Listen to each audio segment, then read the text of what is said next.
Pace has dropped on the morning show and officially in a no dilly, no dally zone because Lucas Panzica had things to do when it comes to his job.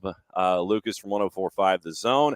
And actually, Lucas, as I bring Jared in here as a part of our conversation to kick things off this morning, I'm a little closer to you than I traditionally am. As you see, this is not Office HD that we have going on here. It's the week where the boss calls mountains. And so we are in the North Georgia mountains for Tuesday, Wednesday, Thursday, Friday morning. Friday morning's a little early so they kick us out at 10. So, but yeah, this is why it is rustic wood background instead of traditional sports background. But thanks for coming by. I like it. I appreciate you having me as always, John. Yeah, this feels like the time of year to get those trips in for sure. Yeah, like you. Where'd you go on vacation now? Oh, I was in Italy in May visiting family, and that was awesome. So that was, I can't believe that was 2 months ago. So yeah, always a sobering reality to come back down to earth, but jumped back into a coaching search, which I did not expect to return to the U.S. for. I think the last thing I said to Gary Smith before I left was, Gary, I look forward to coming back to a bit of an unbeaten run after this holiday, and I did come back to a little 3-4 game unbeaten run, but not with Gary Smith at the helm in the end. Yeah, Jarrett, first question for Lucas Panzica as we go everyone in to kick things off on a Tuesday. Yeah, apparently. Good Lord, everybody's just jumping in. Lucas, I want to ask about the kind of the vibes around everything when you came back. I know it's a weird situation to leave, have everything happen, and then come back, but just kind of the vibes around the roster and the locker room, in the middle of that first big change for the club in its history. Well, I think the initial feeling was a bit of surprise, myself included. If you had told me that Gary Smith wouldn't be the head coach of this team by the end of the season, I would not have been shocked. But making the move as early as they did, I was a little bit surprised, to be quite honest. But, I do think things had gotten a little bit stagnant, and there had been clear indications from the club leadership that they were ready to take Nashville into this next phase in terms of a heavier dedication to player development and a shift in play style. There's no question Gary Smith was the perfect coach for what Nashville needed in terms of its transition to MLS. He relied very heavily on veteran players, on a very foundational defensive structure, and an outlet in Hani Mukhtar that made Nashville, for a period, one of the most dangerous counterattacks in Major League Soccer. But as the club gets deeper into its MLS existence, there's this feeling of wanting to evolve into the next chapter, and Mike Jacobs and CEO Ian Ayer decided that a change in leadership would be necessary to do that. So surprise initially, and then kind of a feeling of, okay, this was probably coming anyway. Clearly they wanted to make a change mid-season to be able to get a coach in by the summer transfer window and be able to make a run at this thing, in that backstretch post-Leagues Cup before really taking a step back in the offseason and evaluating things big picture. Early returns on the vibe of the feedback of having BJ Callahan now as the man in charge. Excitement. A lot of Nashville fans are U.S. men's national team fans, and BJ Callahan has obviously been viewed in a very positive light in the U.S. MNT world after his stint as the interim last year. So that was, I think, the first name at the top of Nashville's board. It's the first name that was reported, and it's really the only name that Nashville SC fans knew as a part of this search. It wasn't, okay, here are the finalists. Names that were being thrown around by fans would have just been throwing stuff at a wall and seeing what sticks. Nobody really knew where the club was going until that report came out. So it's a feeling of positivity because he checks boxes. Some of the things I just listed. I think the two most critical factors in this search, player development and the next phase in how Nashville builds out in a forward-thinking group that can kind of compete with the best in MLS in terms of generating an attack while trying to maintain that defensive foundation, which is going to be a hard thing to do. And I think we're seeing some of the growing pains of that right now as Rumba Muthali, the interim manager, tries to kind of guide Nashville gradually into that transition, changing up their style of play a little bit since Gary Smith was let go. But overall, guys, a feeling of positivity that Nashville is wanting to evolve as a club and not just kind of stick to the status quo. And how about like somebody like Sam Surridge, who we know came in last year was expected to be kind of that lightning rod 9, and now has shown some flexibility, being able to play out wide if you need him to, and being able to do what the club needs him to do. I mean, is that something y'all expected, to be able to have a guy like that show that kind of flexibility when I guess from the outside, we expected him to just be that target 9, end of story. 100%. Yeah, we did too. I mean, you bring in a DP number 9 from Nottingham Forest, and it's kind of this feeling of, okay, finally, your center forward, your poacher, your finisher that you've been looking for. I mean, really throughout the club's MLS existence, with the exception of, CJ Sapong having a nice 2021 season, that's been Nashville's biggest weakness for long stretches. And they bring in Sam Surridge, and you think they finally check that box. And then this year, yeah, he shifts out to sort of a de facto left winger position, and it doesn't happen until Rumba Muntali takes over in the interim. And I think it surprised people how effective it's been at times, just in the way that Sam is able to affect games differently, in the way he's able to come back and get the ball and take players on in a way that we were not accustomed to, and send crosses in. And he picks up his first assist the other week against NYC FC, as well as get into the box and get into good positions to score. But you were finding too often that Sam Surridge was getting isolated up top, just acres of space between he and the midfield. He felt disconnected. I think you could see some frustration. He would come back into the midfield trying to create for himself, and it would leave acres of space up top. So now just having that focal point up there, whether it's Teal Bunbury or Forster Ajago, who's gotten the last couple of starts, whoever it might be, it kind of allows Surridge that freedom to affect the game in other ways, to take advantage of more space and not just leave a giant open field up top for defenders to have nothing to worry about. So it's been unexpected, but yeah, it's been fairly effective from Sam. At Lucas Panzica on the 280 character app, 1045 The Zone, friend of ours from Nashville. One other guy that is a certifiable pain in the ass, and I mean that in the most complimentary sense. It's been that way since he was at Toronto. He's been that way now that he's with Nashville, and he's now showing it with the Canadian men's national team. Jacob Schaffelberg, I think that he might be a key that folks might not be staring at the moment, but I think that he might be key to this next stage of Nashville 2.0 too. Yeah, absolutely. I mean, some of the young players Nashville have done a nice job with in the last couple of years, because when you think about Nashville the last couple of years, it's long time MLS veterans, right? With the exception of Hani Mukhtar, who had already kind of had an established career in Europe. It's Walker Zimmerman, Dan Lovitz, Joe Willis, Anibal Godoy. But Jacob Schaffelberg is a younger player who had kind of been on the outside looking in under Bob Bradley in Toronto, and he comes in and he kind of brings this spark to the locker room and on the field. He's fun to kind of interact with, because he has this sort of I don't want to call it a naivete, because that almost feels like an insult, but just like this joyful, almost like watching just a kid enjoying playing the game. It's really fun to watch. It's fun to deal with Jacob Schaffelberg. He's a great addition to the locker room, and he's one of the guys that has really grown and evolved, not just with Nashville, but like you said, with the Canadian national team. And another thing about the importance of player development, obviously, is the business side of things, right? And you look at Jacob Schaffelberg as a potential opportunity there down the line.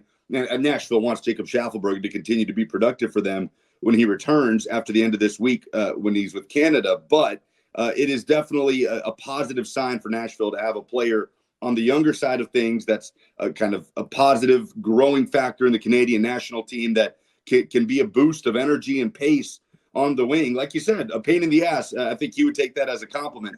Absolutely. So, yes, he has been definitely a bright spot. He's having the best year of his career. Mm-hmm. And so how is it with, you talk about the young players, and we know about Hunt City was kind of up and down early on in the season. They've had kind of a weird little stretch as well, but they've also had some really fun stretches. How is it with the development of the youth side for Nashville? I know we don't talk really about their academy very much, but what's the kind of the early returns potential on that? Understanding that it takes time with academies. It's not an overnight thing. Yeah, it's very much in its infancy still, I would say. I mean, you're talking about Huntsville City being 2 or 3 years into its existence. They also have an interim head coach at the moment, so really pivotal moment for them. BJ Callahan figures to be a pretty big factor in determining who will lead Nashville's MLS Next Pro side. But look, they've got a couple of homegrown players in there, in Isaiah Jones and Adam Sipich, that are extremely young, 16, 17 years old. And but you have seen Isaiah Jones get on the Nashville bench for the first time with Rumba Munthali as the interim coach. Forster Ajago was a free agent signing after the MLS Super Draft out of Duke, and he came in and made a quick impact in CONCACAF Champions Cup, scored a brace early on against Mocha, the Dominican side that Nashville played. But then he kind of faded and went down to Huntsville, was very productive in Huntsville. I want to say 6-7 goals in 8 games during his time there before he picked up a little knock. But Rumba Munthali takes over as the interim, and Forster gets his first opportunity, makes his MLS debut, has made a couple of his first career starts have come in the last 2 games. And he's very obviously a young player, and there you look at a lot of things to work on there. But he's this ball of energy, big physical presence up top. He's shown that finishing ability at other levels. So it's been very gradual, Jarrett. Slowly but surely, you're starting to see guys get integrated. Joey Skinner made his debut, the draft pick out of Clemson, just the other day against Columbus. So Rumba Munthali, to his credit, I think will lead his stint as Nashville's interim manager with that kind of being the headline, that he was the coach that gave these players their first opportunity, which they weren't quite able to crack before. Hit the promo for me. I know you got to get to work, and I don't want to get you in trouble with the paying gig. No, you're good. We'll be coming up on Saturday with Nashville at DC United. Obviously, Nashville, after a pretty good run of form under Rumba, 4 straight games unbeaten, a win over Cincy, all of those things, have hit a bit of a rough patch here. And so a loss to Columbus and then a 4-1 loss against Portland. Again, I think you're looking at growing pains. Nashville is trying to be more expansive. You're seeing Rumba Munthali try to lead Nashville into this new era. It's a lot harder to defend in space, and when you're the one susceptible to the counterattack, as opposed to being in that sort of low block and then lash out and counter yourselves. So I think Nashville's seeing some of that, and it'll be interesting to see how they grow out of it. But big opportunity against the last place DC United team on Saturday. So we'll have the call on 104.5 The Zone for that 6:30 Central Time kickoff. And looking forward to seeing the BJ Callahan era get rolling come Leagues Cup. Welcome back to this side of the Atlantic, my friend. Nothing like breaking news to you when you were in the Meds. So thanks as always, my friend. We'll get to you soon. Hey, appreciate you guys. Always enjoy it. All right, Lucas Panzica from 104.5 The Zone. And, Jarrett, I've been wanting to get Lucas on ever since the coaching change was made up in Nashville. But, when you're in Italy, it's a little difficult to actually, get a guest and get all the timings. Hey, man, when you're on vacation, you're on vacation. You cross those bridges when you get done. Well, and Abby's wondering if I'm in a hotel. No, I am in a rental property, and it is this time of year. If you remember, this is the house that we always come up to here in the North Georgia mountains for a week. And so we got in here yesterday, stormed like hell last night. And I was about to say, you had a God. damn tormenta last night, man. You ain't kidding. I mean, and when you and it's up in the mountains, man, and the thunder starts rattling around the hills. And and you were that much closer to God and Mother Nature. Yeah. Last night, the rowdy man was not a happy man. He was. It was probably a good 2.5 hours straight of thunder and lightning and rain, and I mean, literally, we're on the top floor of this house is where he was, and when you're on the top floor of this house, the top of a hill, and you're in the North Georgia mountains. You're like maybe a half step away from Mother Nature herself, and it was loud, and he was not happy, and so I think he's going to be sleeping most of the day, and I think that Patty will be sleeping most of the day too, as a matter of fact. So, but yeah, we're up here for the week. Here's your broadcast plans today. Looking forward to catching up with Dale Parker from App FC and getting ready for the NPSL playoffs. That's coming up at 9:30. Jonathan Mercado, head coach of Apotheos, coming up at 9:45 to give you half of the rundown for what's going on with the playoffs. We're going to have Carlos Rubio from Hickory FC on tomorrow at 10:30. Greg Rakestraw. This was a good poll, and it's great to catch up with Greg for the first time in a long time. Greg's the longtime play-by-play voice of INDY 11. He'll be joining us at 10 o'clock Eastern time to get the INDY 11 perspective on their season, what to expect tonight up at the Fraction when it comes to 7 o'clock kick, and Atlanta United and INDY 11. 3 wins away from a trophy, and that is what we have tonight.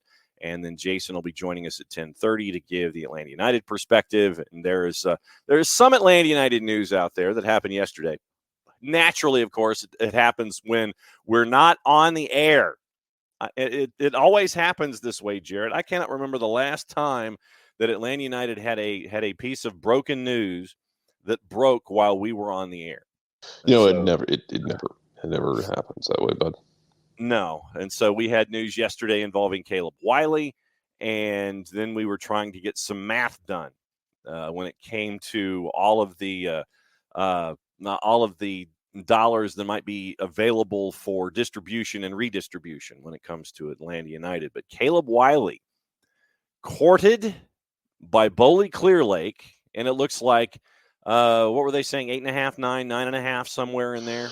I think it's 8.5 or 9, but then you're trying to separate.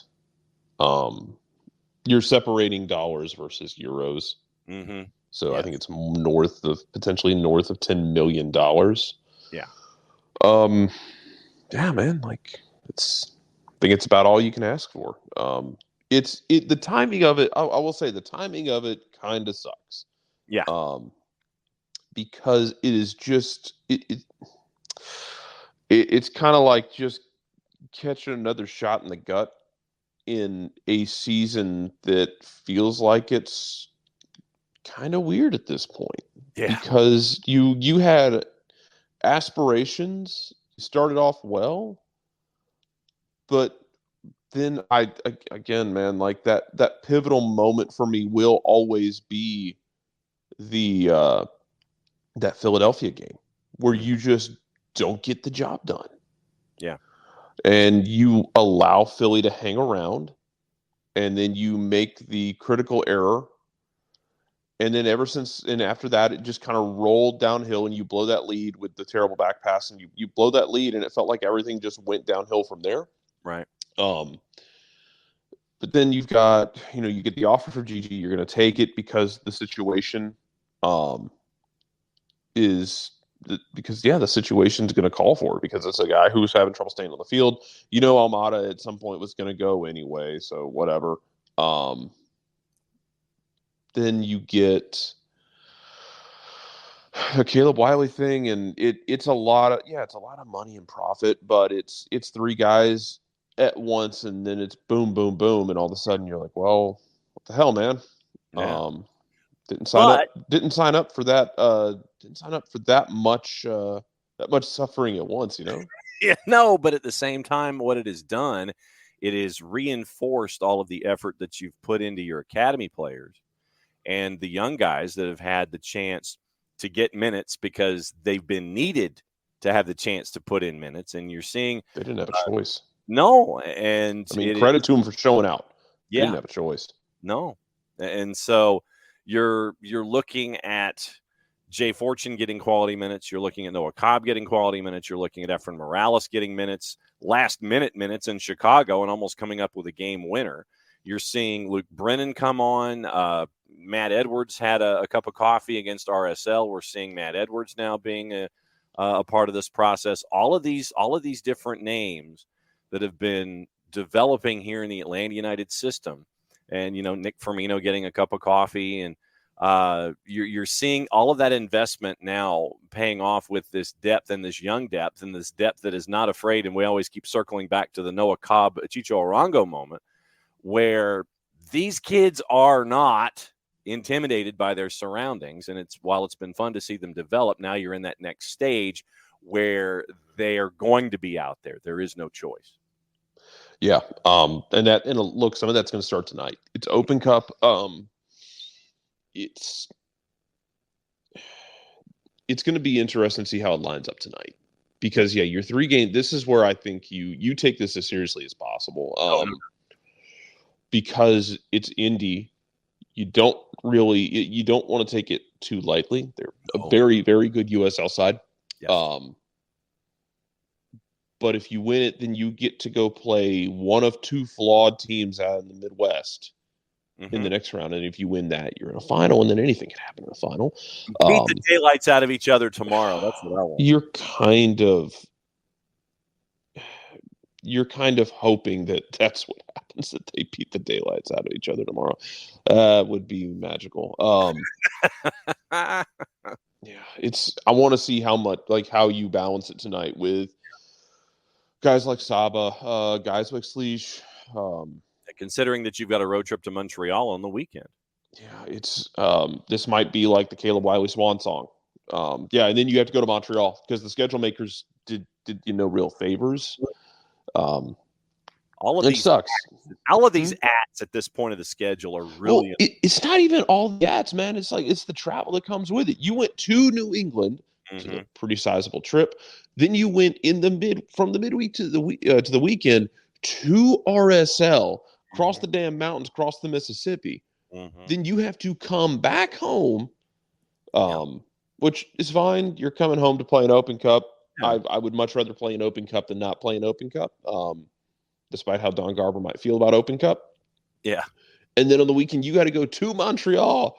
And in case you don't know, Montreal's a hike, man. Yes. Get landed in Montreal. Yeah. It is a far piece. That is not a short flight. Yeah. I've made the trip to Montreal. I love Montreal. It is a long ass way to get to Montreal. Yeah. So like there gonna be some heavy legs. And then you come back after that. You do have the 2 home matches before the All-Star break, but still it's weekend, midweek NYC, weekend Columbus, and then the All-Star break. So 6 matches in 21 days? And just and I will say, Abby, like this part of the schedule sucked. It makes it, I will say, for me, it makes it that much more glaring when you didn't get the points you needed early in the season. Yeah. You knew you were going to come into a rough stretch with the Euros, a BS road trip, the Olympics coming up. You knew you were going to have that. It's why it was so vital to get those to scrounge points when you didn't do it early in the season. It made it that much worse. I think both things can be true. Like you should have done better early in the season, and we know that, and we know that story, and we recounted all of that as we waited for the sort of Damocles to fall on Gonzalo Pineda, which it eventually did. Yep. And a lot of that was just timing. You got to an international break, and you were able to make the move and to make the change. But this is also factors into the discussion we had about if Rob, if we're going to judge Rob, we have to be aware of what we're judging him on. Yeah. Because he was not playing with a full deck at the point that, Gigi was gone. The rumors for Almeida was swirling. Now you got a road heavy schedule. And I know there are contingency people who want Rob to be the guy long term. Right. And I'm fine with that. But do not damn him strictly off the fact that he is trying to pull results right now with, missing those key designated player guys. Yeah. Let's see what it looks like when you get some new guys in once the window opens. Yeah, and you don't have Jamal for another couple of weeks because of injury, and you're trying to piece all of this stuff together. And so that's and what we like to do here is we like to make sure that the proper context is given to situations, and we always want to try, and that's the beauty of having 2 hours. Where we can sit here and break everything down and make sure that every aspect of what we're staring at here is looked at, so we all have a full picture of what's going to be going on for the remainder of any season or whatever time frame that we're talking about. Like Rob's not gonna make excuses because Rob's certainly not that kind of guy. I don't think Rob needs anyone to make excuses for him. I just wanted people to be aware that when you're screaming for Rob, and I'm fine with that. I'm a fan of Rob's. Understand that he's going to be working with missing the designated players that so often kind of defined things, and he's pulled results up until now, and more credit to him. But just understand that it's tricky. You have a lot of road trips, you have a lot of games, and the roster's not always going to be exactly what you need. Anyway. Yeah. Yep, and one guy who knows something about that is our next guest. We're spending the next half hour in the NPSL with the NPSL playoffs. We're going to start things off with our trip to App, and the man in charge on the touchline for Appalachian FC is Dale Parker. Coach, good morning. Thanks for dropping by as you're getting ready for another playoff run. Yeah, good morning, guys. Appreciate you having us on. Yeah, should be a fun week in the Southeast Conference, that's for sure. When you look back at, I know that expectations are always there for you, and you finished up the regular season with a matchup against Charlottetown Hops, and this, we always talk about rivalries and things being in play. And guess what? Because of how things were drawn up, you get them back to back. I mean, for those that don't know about this rivalry with Hops, how do you break this down? Yeah, it's a you got to think back when we started in the league in 2021. There were no teams local to us at all. You know, most of our away trips were down your way in Atlanta and North Alabama and places like that. So since then, we've added more teams, and Charlottetown were one of them that were added last year. And you know, we started with a home game up here in Boone that we felt we let slip away, and they end up winning that one late in the game, and then we go down to Charlotte for the return fixture. We're down 3-0. We come back to 3-3, and then we lose it in the last minute. And there was some stuff going on off the field in the crowd, which made it too exciting for some people. So there's kind of an organic rivalry there that stemmed obviously from the locality of the fixture, but more so because of the tension on the field as well. It was a really good battle, or two really good battles that we had with them last year, and then obviously this year we only get to play them once in the league, and finally we're able to get one over on them. It was the first time that we'd been able to beat them, which is a nice thing to get over the line, especially now that we're heading to playoffs and we've got them again here in Boone. So yeah, it's a good rivalry. I think it's forged on the pitch more than off the pitch, which I think is great. The coaches enjoy it, the players certainly enjoy it, and obviously now the fans are really getting into it. So it's good fun.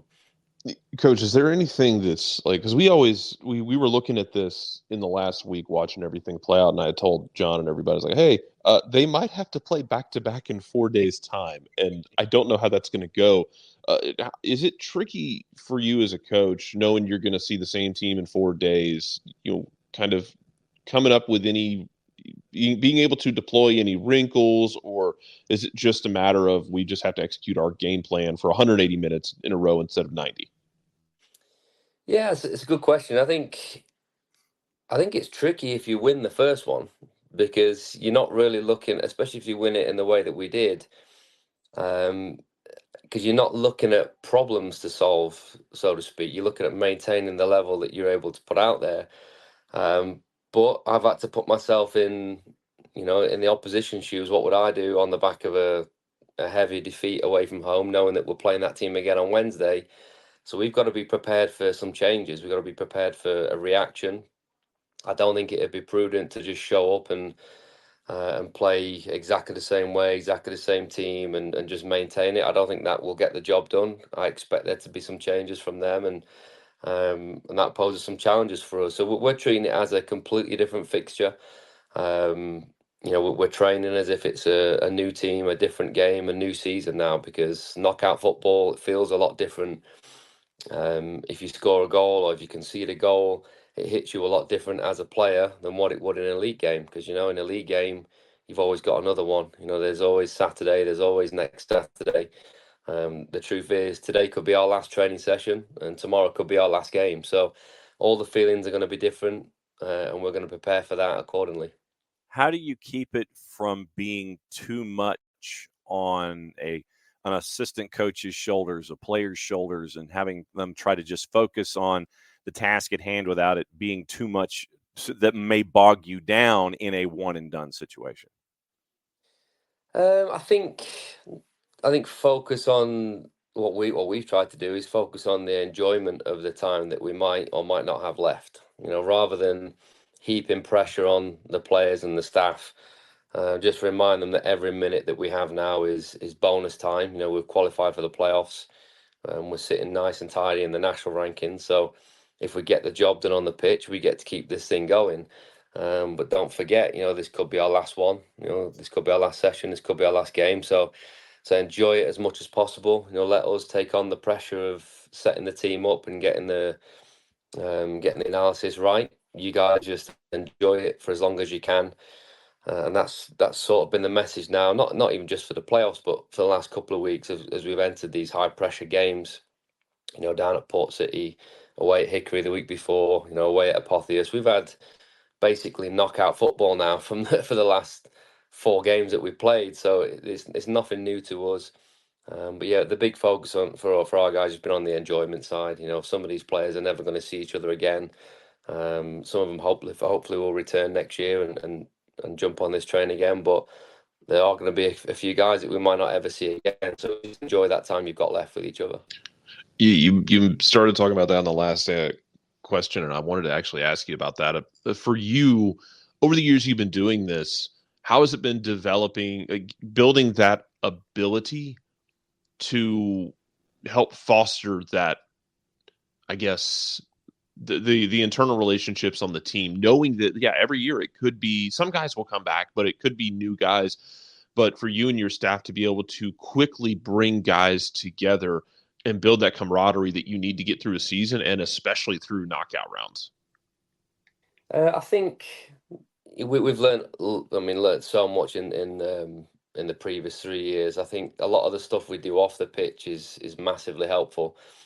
Our general manager Mike Raymond's done a phenomenal job this year, more than previous years, of having the guys do activities. We've got a lot of team meals that we have throughout the course of the week. A lot of great sponsors in the town of Boone that provide food for the guys. I know we're in the mountains, so there's so many outdoor activities that we can do outside of training, and we did a lot of that in the early stages of the season. The first 2 to 4 weeks, there was always something every day, whether it's zip lining or some sort of hike or tubing. There's been a lot of that going on. So the idea for the coaching staff over the course of the year, we've been recruiting specific types of players that are going to fit the way that we want to play.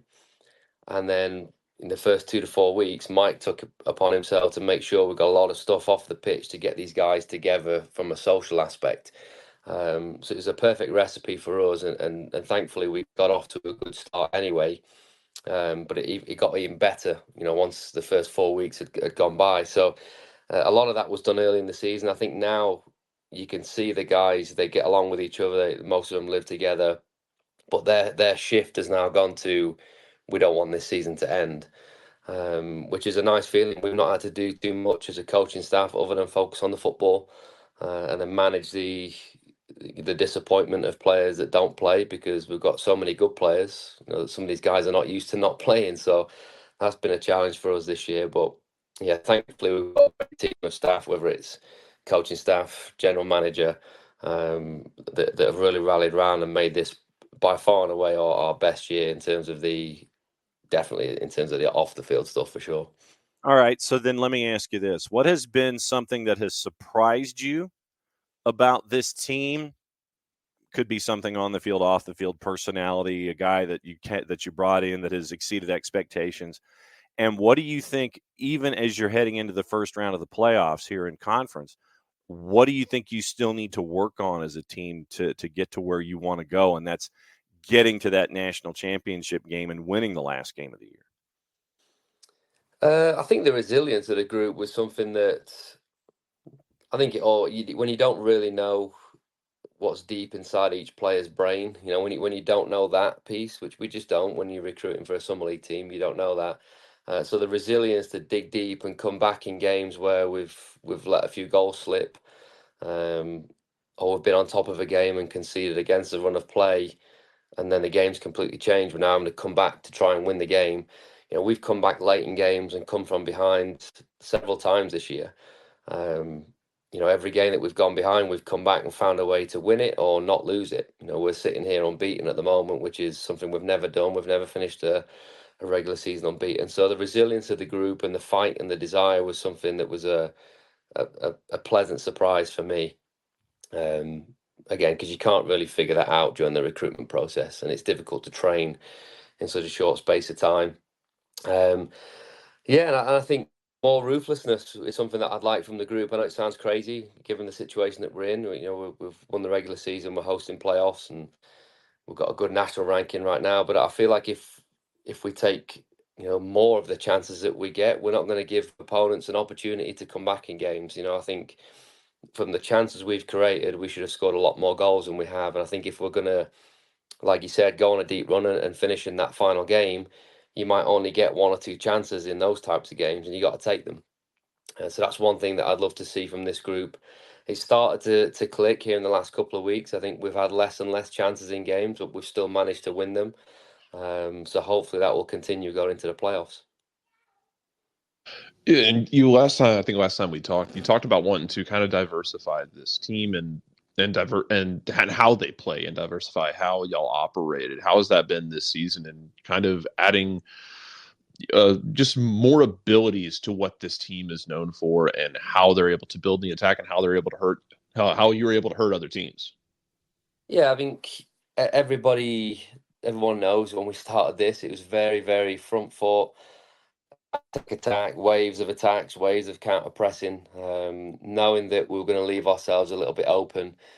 And history tells you we have conceded a lot of goals. We've scored a terrific amount of goals over the past 3 seasons, but our defensive record has just been average at best. I think this year, if you look at our defensive records, we've conceded, I think, 7 goals so far this season. And that's probably the standout statistic for us is our ability now to keep clean sheets. And kept 5 clean sheets this year, something we've never done in the past. I think we've kept 4 over the past 3 seasons combined, and we've kept 5 in 1 season this year. So that's another massive area that we've drastically improved. And again, if you want to get into deeper rounds of the playoffs, your defensive record is probably more important than the goals that you score. If you can keep a clean sheet, you can win the game on penalties, so to speak. That's not what we want to do. We still want to play attacking football, which we're still able to do. But I think we've found a much better balance in terms of how we play now. We can have stages of the game where we might have to suffer, but we know now we've got that confidence that we can see it through.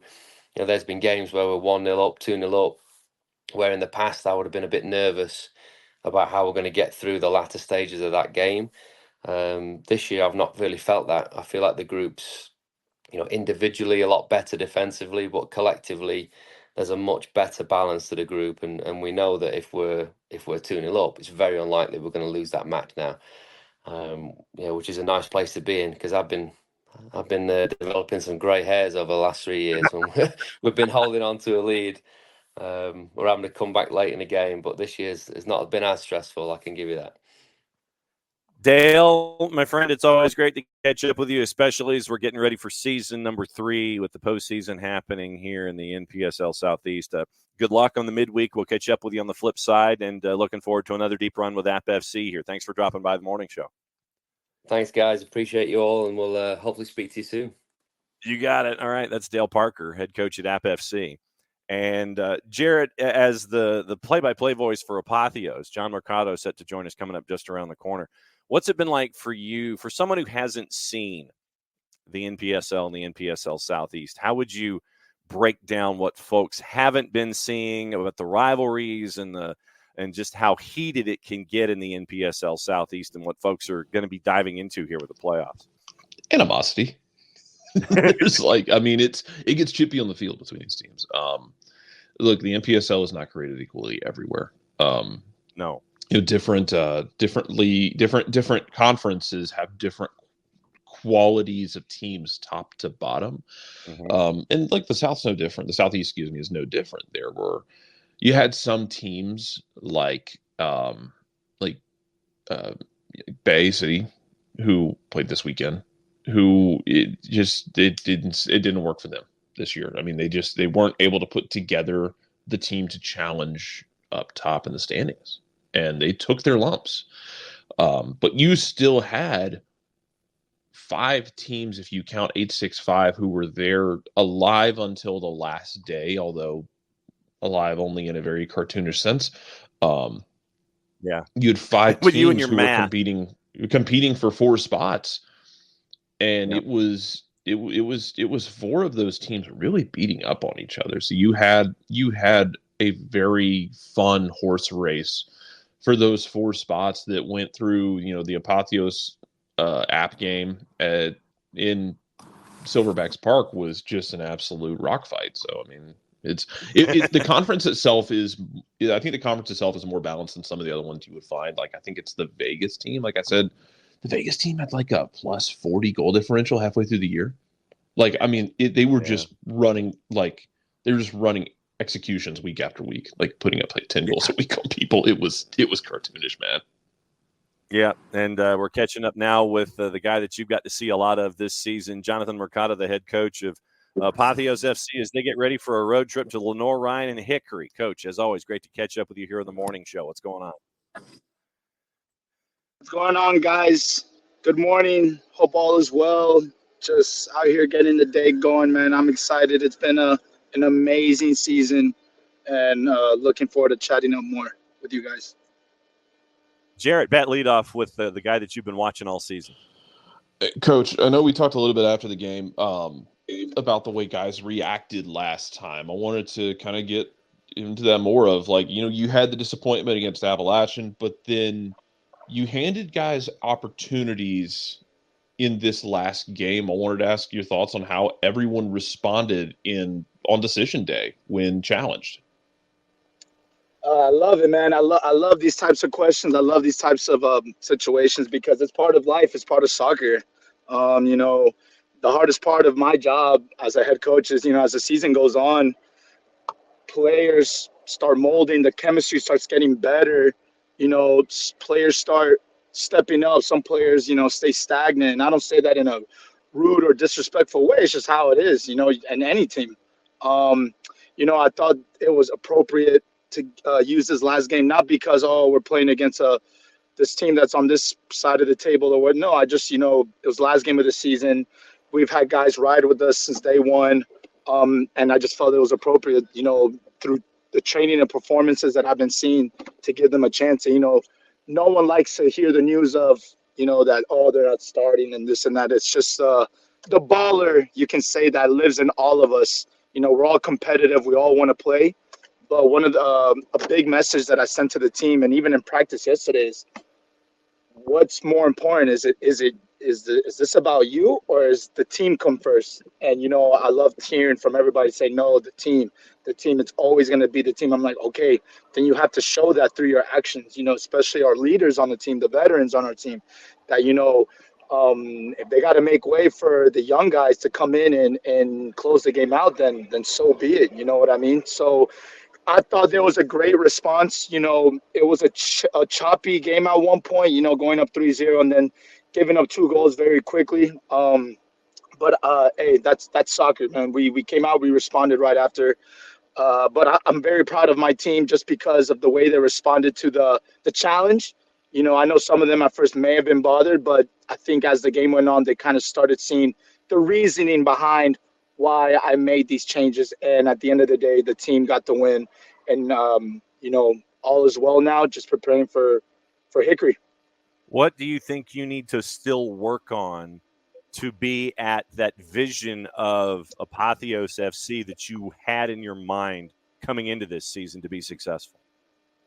Truly, it's myself, Coach Allen, and Joe. We always preach it, and I think these guys are so tired of hearing it. But I'm a very tiki-taka, keep a hold of the ball as long as we can type of player, type of coach. That's my philosophy. It's not just blindly just keeping the ball until we lose it. It's with purpose, with urgency. A lot of transitions on the field, getting our mids involved, even to drag others, the opponent, out of positions. That's been my main vision of this team, the philosophy. And we finally are starting, as every game we played, I think we started presenting it more and more and more and executing it more. But then there's still times where I think either the nerves or the anxiousness in the game get to us, and then we start falling into this hole of, our old habits, or falling into the, letting the other team kind of dictate our tempo. And one of my messages in the last game was, can we dictate the tempo for 90 minutes? And I tell them all the time, I'm not looking for perfection, guys. I'm not looking for you guys to go and bag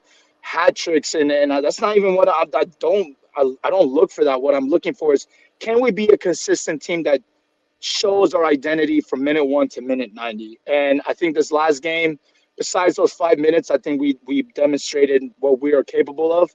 And going into this game against Hickory, I love this beautiful sport because it gives you chances of redemption. And I know for a fact, we're not the same team we were in the first game, but I know Hickory isn't either. And I know they've been prepping up just as much as we have. Congratulations to them for finishing second. And I know it's going to be an amazing game, but if there's something that we're going to keep harping on for Apotheos FC is, can we keep our identity from minute 1 to minute 90, keeping the ball, valuing the ball, bouncing the ball, a lot of transitions, and and can the end goal be either something positive, a shot on goal, a corner kick, free kick, anything that says that we have tired out the opposition, they're tired of running, they get desperate, and that's what we've been aiming for all season. Coach, you talk about that ruthlessness, and it's something that y'all have showed a lot this season. There have been a couple games where you've left it late, but you've found a way to punish teams and put games away. And how hard is that to kind of instill, but also like to see it executed in the sense where you have your players realize this team is on the ropes. We don't need to let them off the ropes. Oh, brother, I tell these guys all the time, I think I need to write a book about all these like little quotes I'd be telling them. I say, when you got all a team needs is hope. And I think what has put us in certain sticky situations is that we produce a lot. We'll send players, we send numbers up. We try to pin teams in and keep possession of the ball. And I think our style sometimes can be risky. We lose the ball in a bad spot, and then all of a sudden we're getting countered. But, it's one of those things where we have responded well in certain situations. But I think to answer your question, it's kind of tough to even explain it. It's how can I say? Can you repeat the question one more time, Jared? No, you're good, man. But it's like I got lost in the sauce. Basically, just how is it getting it through to guys, and how do they respond to, and are they able to actually convert it of when you've got a team on the ropes, not letting them off the ropes, like just putting the game out of reach. Yes. So yes, I was telling you. Yes. So one thing I harp on these guys a lot is, man, all the team needs is hope. When we're producing chance after chance after chance after chance after chance after chance, and that ball is just not going in, and then out of nowhere, they get one break to the other side, and then it's a goal. That could be very devastating. And we've encountered that a couple times this season. But like to your point, we do have guys that I think the experience, the veteran that comes out of a lot of our guys on the team is that, we don't let it phase us.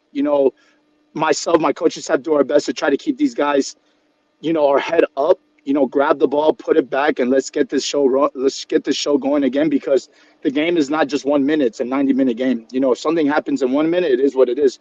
We still got time to play. But, there have been times that, like I was telling you, our style can cause us sometimes can be a little risky. We keep in the ball. We have numbers up.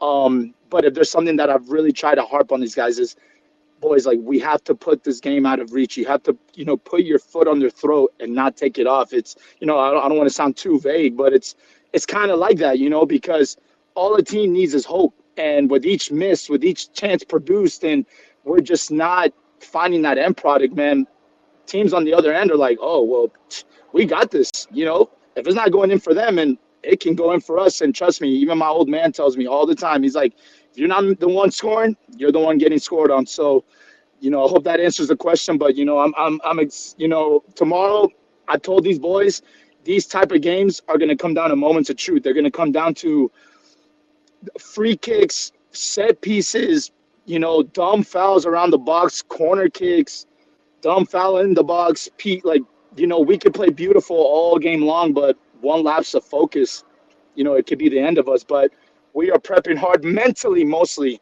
to stay in this game and to just execute our identity from minute 1 to minute 90.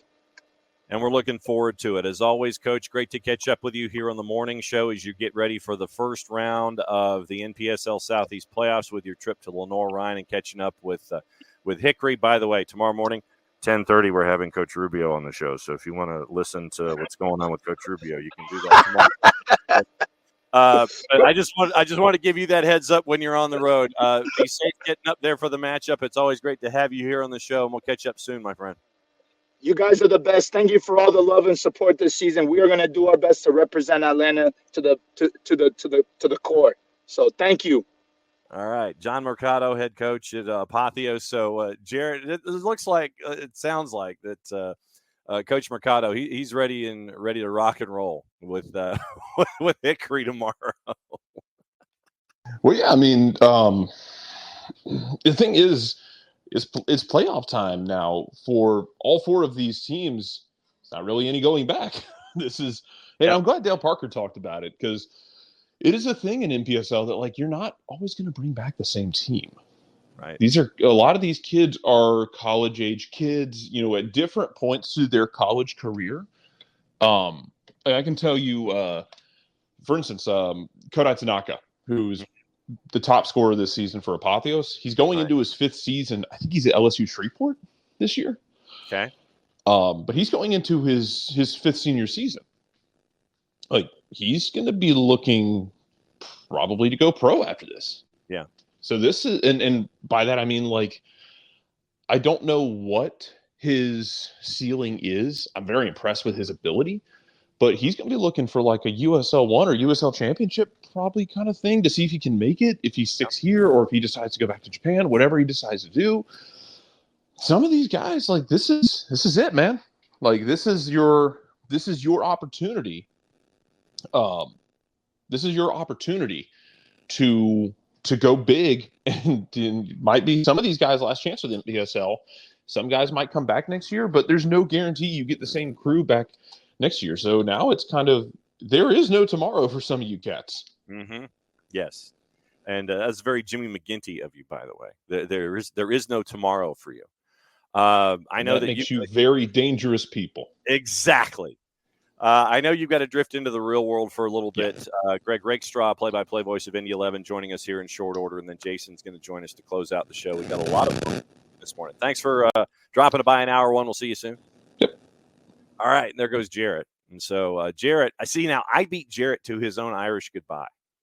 I made a point to sit there, and Jarrett, usually around 10 o'clock, Jarrett has to take care of some things in the real world, and if he can drift back in, he'll drift back in. I know that there's a lot of other things to get into. I know that Jess is looking at what's going on with her beloved Reading, and we'll get into the ref thing coming up in just a little bit with the Euros. Edging toward the end of, this is from Ben Fisher at The Guardian, much needed takeover. Former Wickham owner Rob Kuig poised to take control of the troubled League One club. American businessman stepped down from Wickham at the end of last season. Kuig sold his 90% share, and so keep an eye on that. And we also got to talk about the Euros and the refereeing situation that is going on there. Hour number 2. And as always, it's great to bring in folks that we haven't had on in a while. And that's a subtle plug for me to get my head out of my you-know-what and have folks on the show more frequently than they have been in the past. It's been a while, but now we go and we start our Open Cup coverage here with Atlanta United, INDY 11, and time to go to Hotel and Parts Unknown. Greg Rakestraw, play voice of INDY 11. Thanks for dropping by, partner. Great to see you. Murfreesboro, Tennessee. By the way, it was the stopping point last night, and it will be the same stopping point on the way back this evening. How are you? Oh, it's let's see. Well, this is the week where the boss calls mountains. And so this is not traditional Office HD. This is a mountain home. I say I'm closer to you than probably Kennesaw. So you and I are both going to be traveling, but the boss called mountains, and this is the week that we're in the mountains. So that's why we have the rustic backdrop this morning. I would say that reeks of Gatlinburg, Tennessee is what that looks like to me. Close suburbs of Blue Ridge, Georgia. So we're on the Blue Ridge Parkway getting that way. And so nice. I'll be drifting down to Kennesaw to see you tonight as well. What I wanted to do with you is I wanted to give our viewers and listeners an education about INDY 11? I know that you and I could talk about high school football and have our own separate show and discuss Indiana versus Georgia, and we could do our own 45 minutes to an hour, no problem. But what I wanted to do with you, with your knowledge base and your history with INDY 11, I wanted to educate folks about this year's INDY 11 team and what they bring to the table tonight against Atlanta United. So let me start with this. What has it been like for you to see this run inside Open Cup with a team that right now is third in the Eastern Conference in USL Championship? Well, the Open Cup has been great because, frankly, that has been a house of horrors for the INDY 11 since they first played in it. We had never won back-to-back matches in the Open Cup before. The white whale that is this evening is Indy has never beaten a Major League Soccer side. It is only the fourth time they have gotten to one. They played one in 2014, lost in extra time against the Columbus Crew, got the Kicks against the Fire in 2016, and that is one of the best INDY 11 teams. It was back in 2016 when they were the runners-up in the Soccer Bowl in the old NASL days to the New York Cosmos. And then last year, played the Columbus Crew to a 1-0 draw at Crew, or I'm sorry, a 1-0 loss at Crew Stadium at the end of April. So there have been losses to PDL teams in back-to-back years against Michigan Bucks and Mississippi Bria. There's been right. Yeah, the Open Cup's pretty good about keeping things regional. Sometimes that didn't work out. In 2018, we played our Open Cup match in a high school stadium in Mississippi. And so, again, there are times when the Open Cup didn't work out from a scheduling standpoint. This time around it did. And, again, Indy has played Chicago Fire 2 and basically milked a fourth-minute goal into a 1-0 win from about 38 people at SeatGeek Stadium on the southwest side of Chicago. Yeah. And then had back-to-back home matches against San Antonio. And I don't think San Antonio sent their best squad. We saw them, and they've been struggling anyway through injuries and international call-ups and things like that. We saw them again a month later and won 1-0 on an own goal just a few weeks ago on June 15th. And then Detroit City, who's had a really good year. Detroit City came to Indy and won in the regular season on March 30th. Indy smoked them when they played in the last round on May 22nd, winning 3-0. And actually, we played them in the preseason, too. So our women's teams played in the W League playoffs on Sunday. So our two franchises tend to get connected a lot. So Indy is coming off what has been their best run in franchise history. They had a 12-match unbeaten streak. 11 of those were wins. A record-setting consecutive victory streak that ended on June 22nd with a 1-0 loss to Orange County. And then much like Atlanta United, it's a busy stretch for us. I know that AU's coming off of, Wednesday, Saturday on the road. Indy was in Providence, Rhode Island on Friday and played to a 3-3 draw against Rhode Island, which is truly the only expansion side this year in the USL Championship. So Indy is in largely good form. They're not completely healthy, and obviously USL Championship depth versus Major League Soccer depth is a completely different thing. But as an INDY 11 team that feels they have a shot to win at Kennesaw State tonight. So if you and I were doing the TV Open, traditionally, two-man booth, you and me, we're sitting there, we're going to chew the fat for 90 minutes plus a pregame and a halftime. They roll the title card out, title over wide, Atlanta United versus INDY 11, Fifth Third Bank Stadium, Kennesaw, Georgia. You get your action at the fraction, and you get to see what's going on. They come out to the two-shot with the two of us. Mm-hmm. And then we do the players to focus on, and I'll let you do more than one player because we're talking about your team specifically. Right. Who would be in your spot shadow for folks who haven't seen INDY 11 this season for them to do well tonight? Focus on player X, player Y, 1, 2, whatever. Who's in your spot shadow tonight? Sure. The couple of guys that immediately come to mind are Jack Blake, and he is questionable with an injury tonight. So we'll see if he is able to play. He did not play against Rhode Island. First match he has missed all year. He has a team-high 8 goals. He has 5 of those from the spot. Jack is a guy that's played more or less second division American soccer for the last 9 years. I was with Minnesota United there last year before going up.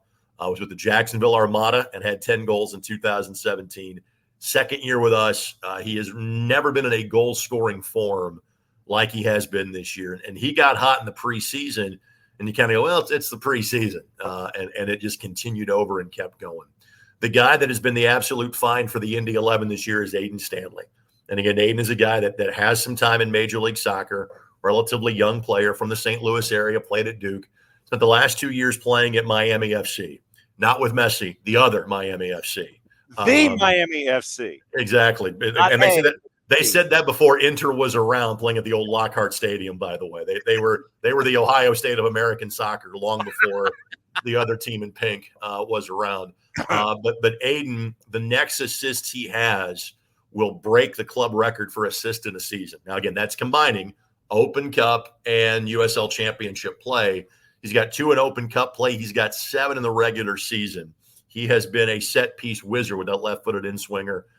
He was a good player in Miami.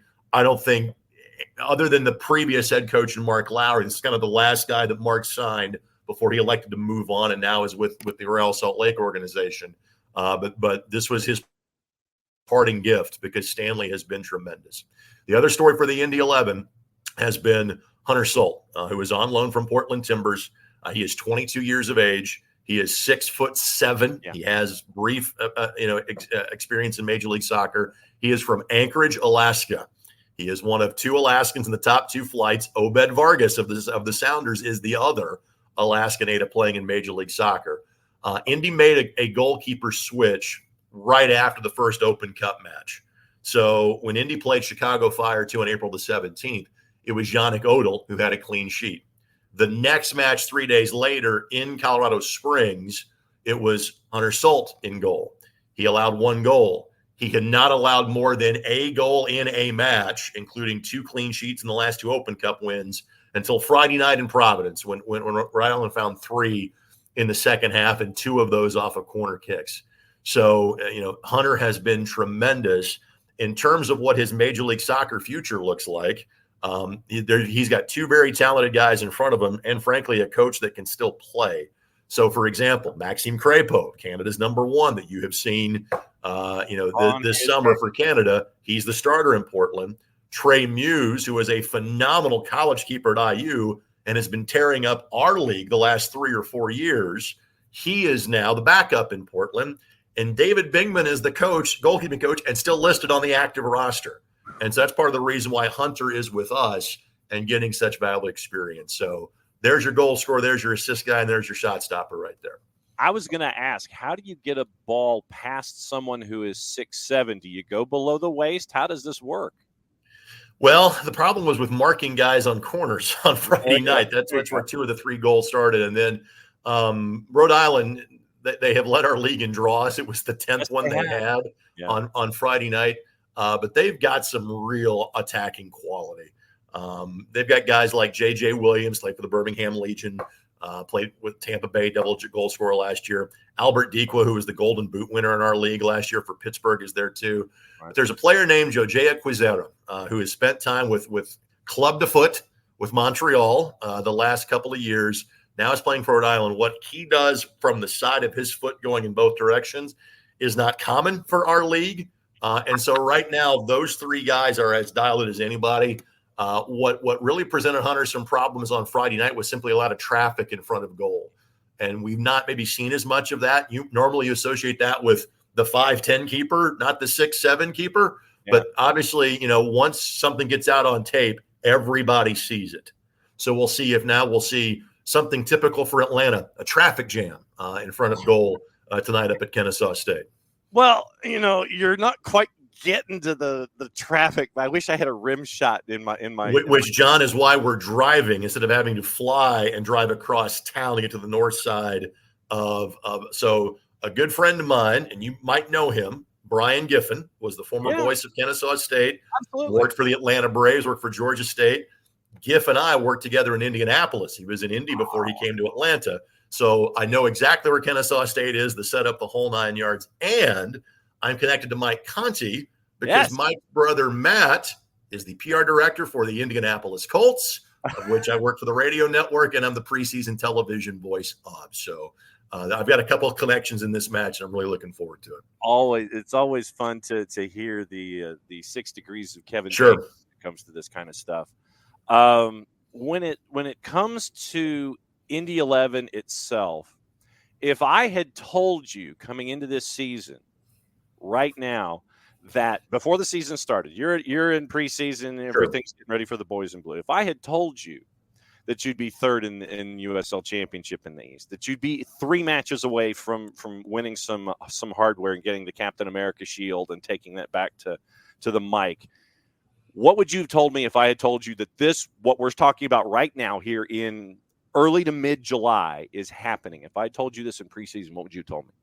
Possible, but something that this team has not accomplished anything close to it in the Open Cup, and really only one time since making the jump from the NASL in the dying days of that league to the USL back in 2018. Yeah. The only team that has been kind of this good or on this level of run was our team in 2019 that was 30 seconds away from hosting the league championship.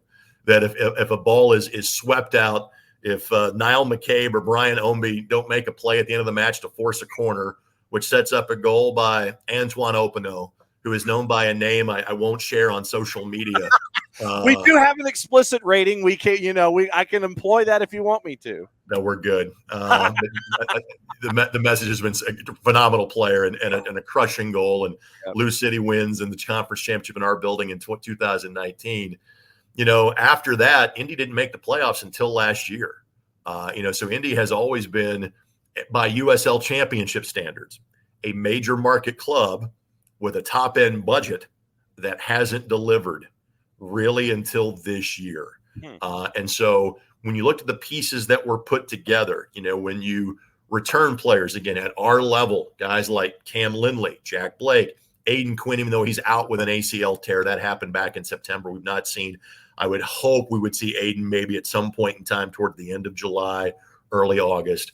But Sebastian Guenzati, they're in USL championship history, there are 2 players on this team that are top 10 all-time in league goals scored.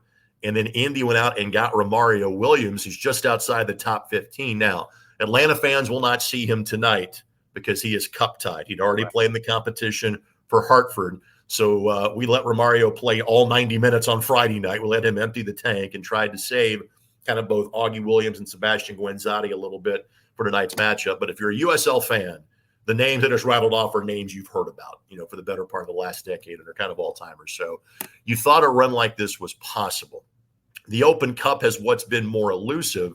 But again, when you only have 8 Major League Soccer teams competing, and here we are in the quarterfinals, and Indy has not played one yet. They played in the only all USL championship round of 16 match the last time through. So when you phrase it that way, you go, okay, it's possible. And thankfully, from my perspective, the INDY 11 have certainly taken care of business up until this point.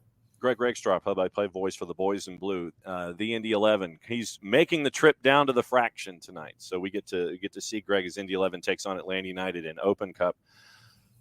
We talked about the open of our artificial television show. Right.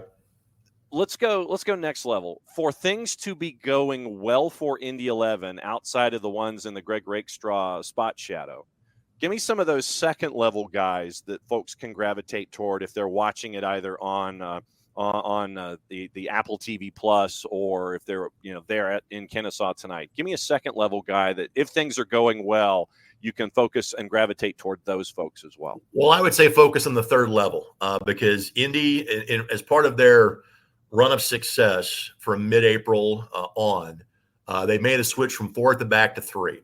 And what that did is that allowed Aiden Stanley to play further up the wing.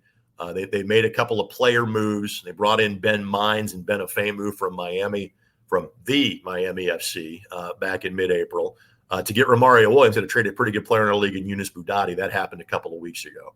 So it's Mines and Stanley that are on the outside of what has really kind of turned into a 3-5-2 as of late for Indy. Kind of started as a 3-4-3 and has morphed into a 3-5-2. But at the back, they've got talented players, but again, they're also dealing with injuries. And that's where, again, the depth of an MLS side is so completely different.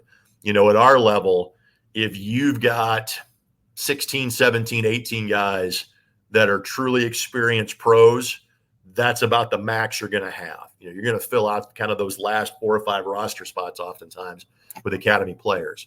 Well, Callum Chapman-Page, I'm not sure is 100% healthy, one of our top defenders.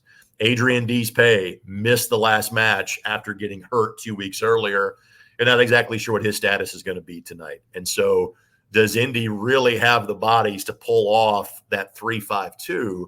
Because if they do, then they will be much more in attack mode. They're not going to sit back and bunker in tonight's match against Atlanta. They're going to go after it if they've got the bodies at the back to pull that off. So that is kind of the game within the game in terms you want to kind of scout and watch this INDY 11 team. Look who's starting along the back line. And if it's amongst the names that I mentioned, Ofemu's in that group. Young man named Josh O'Brien, who's 21, but has spent the last 2.5 years playing in Scotland and England, is about to go to the University of Washington, and got offered a chance to play for Watford's U23 team and took it and went over to England as an 18-year-old. Now he's back as a pro in the States for the first time. So kind of look at who's in the back for Indy. That will kind of give you an idea as to what their attack plan is going to be for tonight's contest. I've mentioned this twice in the interview so far, but what I wanted to do was ask you specifically.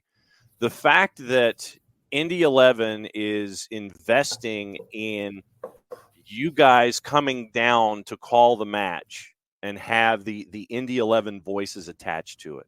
For someone that doesn't know what the sport means to Indianapolis, what INDY 11 means to the fabric of the folks that love the sport there in Indy, what does it mean to be able to have the resources to come down and call a match and be a part of that continued story? Well, let's put it this way, John. This will be the first English language radio broadcast in the history of the team. I have been involved with television. We were actually counting them up on the way down here. I think this is our 198th match we've produced for the INDY 11. If you count preseason matches, that number bumps up maybe a couple and gets to 200. There has been Spanish language radio for home matches, but there has not been radio. And again, to kind of set the scene, Atlanta's a sports town with multiple sports radio stations. I was driving around this morning. Nashville's kind of got 3 different ones that compete. Indy has 3, but really has a dominant one. The station we're on is 93.5 and 107.5 The Fan. It's where the Pacers play. It's where the Colts play. It's where the Indianapolis 500 is. It's where IU football airs. It is the big man on campus from a sports talk standpoint. And when the INDY 11 first came around, I was the program director of that radio station. And it was part of the appeal of having a weekly radio show was, guys, this gets you immediate credibility. You got to see at the cool kids table. You're going to be viewed as, hey, if you invest in this, this is what's going to happen. We're still doing that radio show, 10 plus years later. And so, the club kind of reached out before the last one and said, hey, am I doing an audio stream? Because obviously U.S. Soccer produces the video for all these. For example, Apple TV, is where you can watch once they get to the quarterfinal rounds where you can watch the game. And I go, fellas, I said, if you're going to do an audio stream, put it on radio. And secondarily, don't bother with the home match. Wait until it's at least if it's a Major League Soccer team coming to Indianapolis. Right. And so obviously the joy of kind of the regional pods is that it makes it possible for us to either fly down, which we could have done, or drive down. And Brad and I, my color partner, is the vice president for club marketing, growth, and a variety of different things. Started as just the color guy, and now is like one of the top 2 or 3 ranking individuals in the company. But it's also comes at a time, as you well know, where things are kind of slow. Now, Indianapolis, the landscape has changed. A young lady named Caitlin Clark has made the Indiana Fever cooler than they ever have been. They're drawn, as you know, they drew 17,000 for a game in Atlanta a few weeks ago. They've sold out every ticket so far, and so that slow time is no longer slow. But this is a chance for the INDY 11 to kind of further capture the spotlight, which in a sports market as competitive as Indianapolis, they're always looking to do. Here's the opportunity. I also estimate there'll probably be about 50 to 100 traveling fans that will make the trip down to Fifth Third tonight.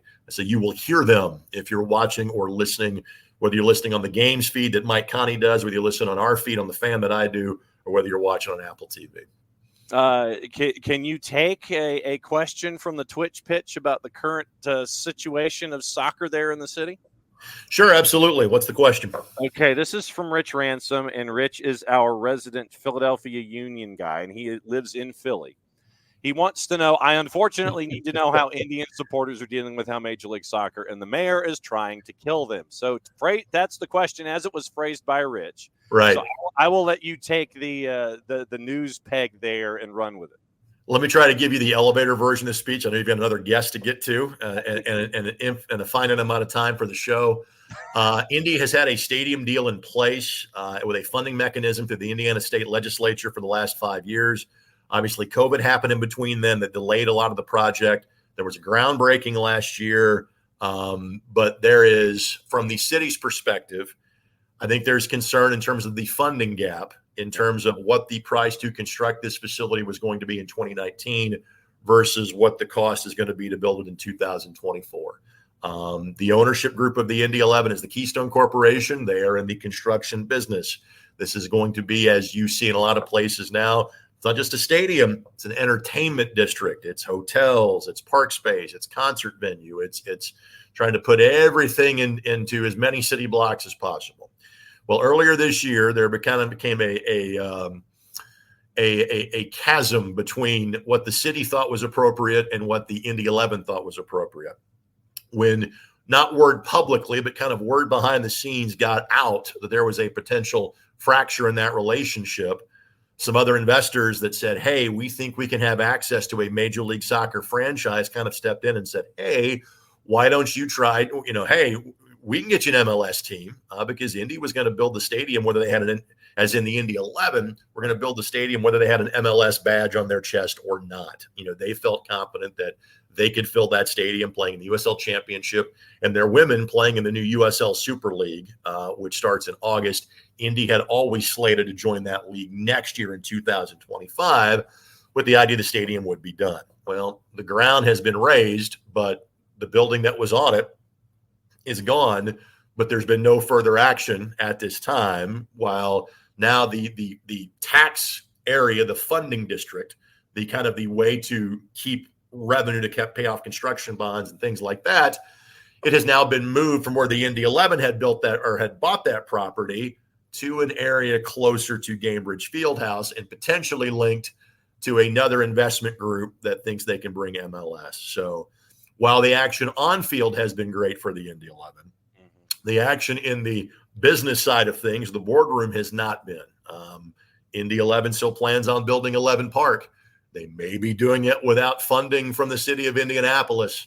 It is very much a soap opera, and it's very much something that I wish I had a simple answer to, and there's not. And it's still a story, John, that is very much in progress.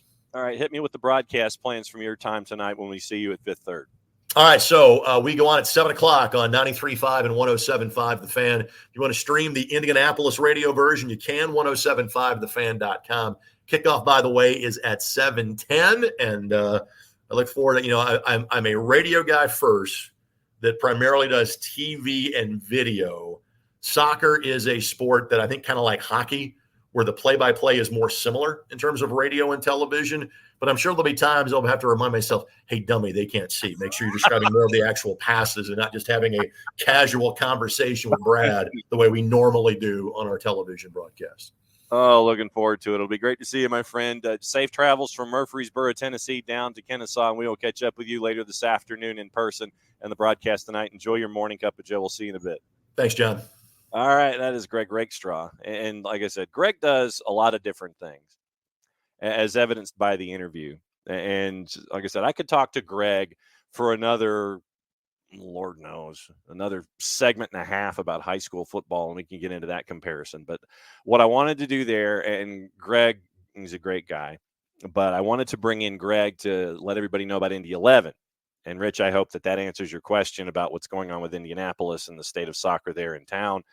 There's going to be a lot of stuff to talk about when it comes to the INDY 11 and the state of soccer there in Indianapolis, and what is going on and who's going to be doing what. But that is definitely going to be a part of the future there when it comes to the sport in Indianapolis. But it'll be great tonight with the INDY 11, the boys in blue going up against Atlanta United, and you got your greatest hits with Greg about what's going on with them to be prepared and understand what INDY 11's bringing to the table tonight. So very, very cool. One thing I wanted to get into before Jason comes in, I know that we've been kind of drifting in and out of topics this morning.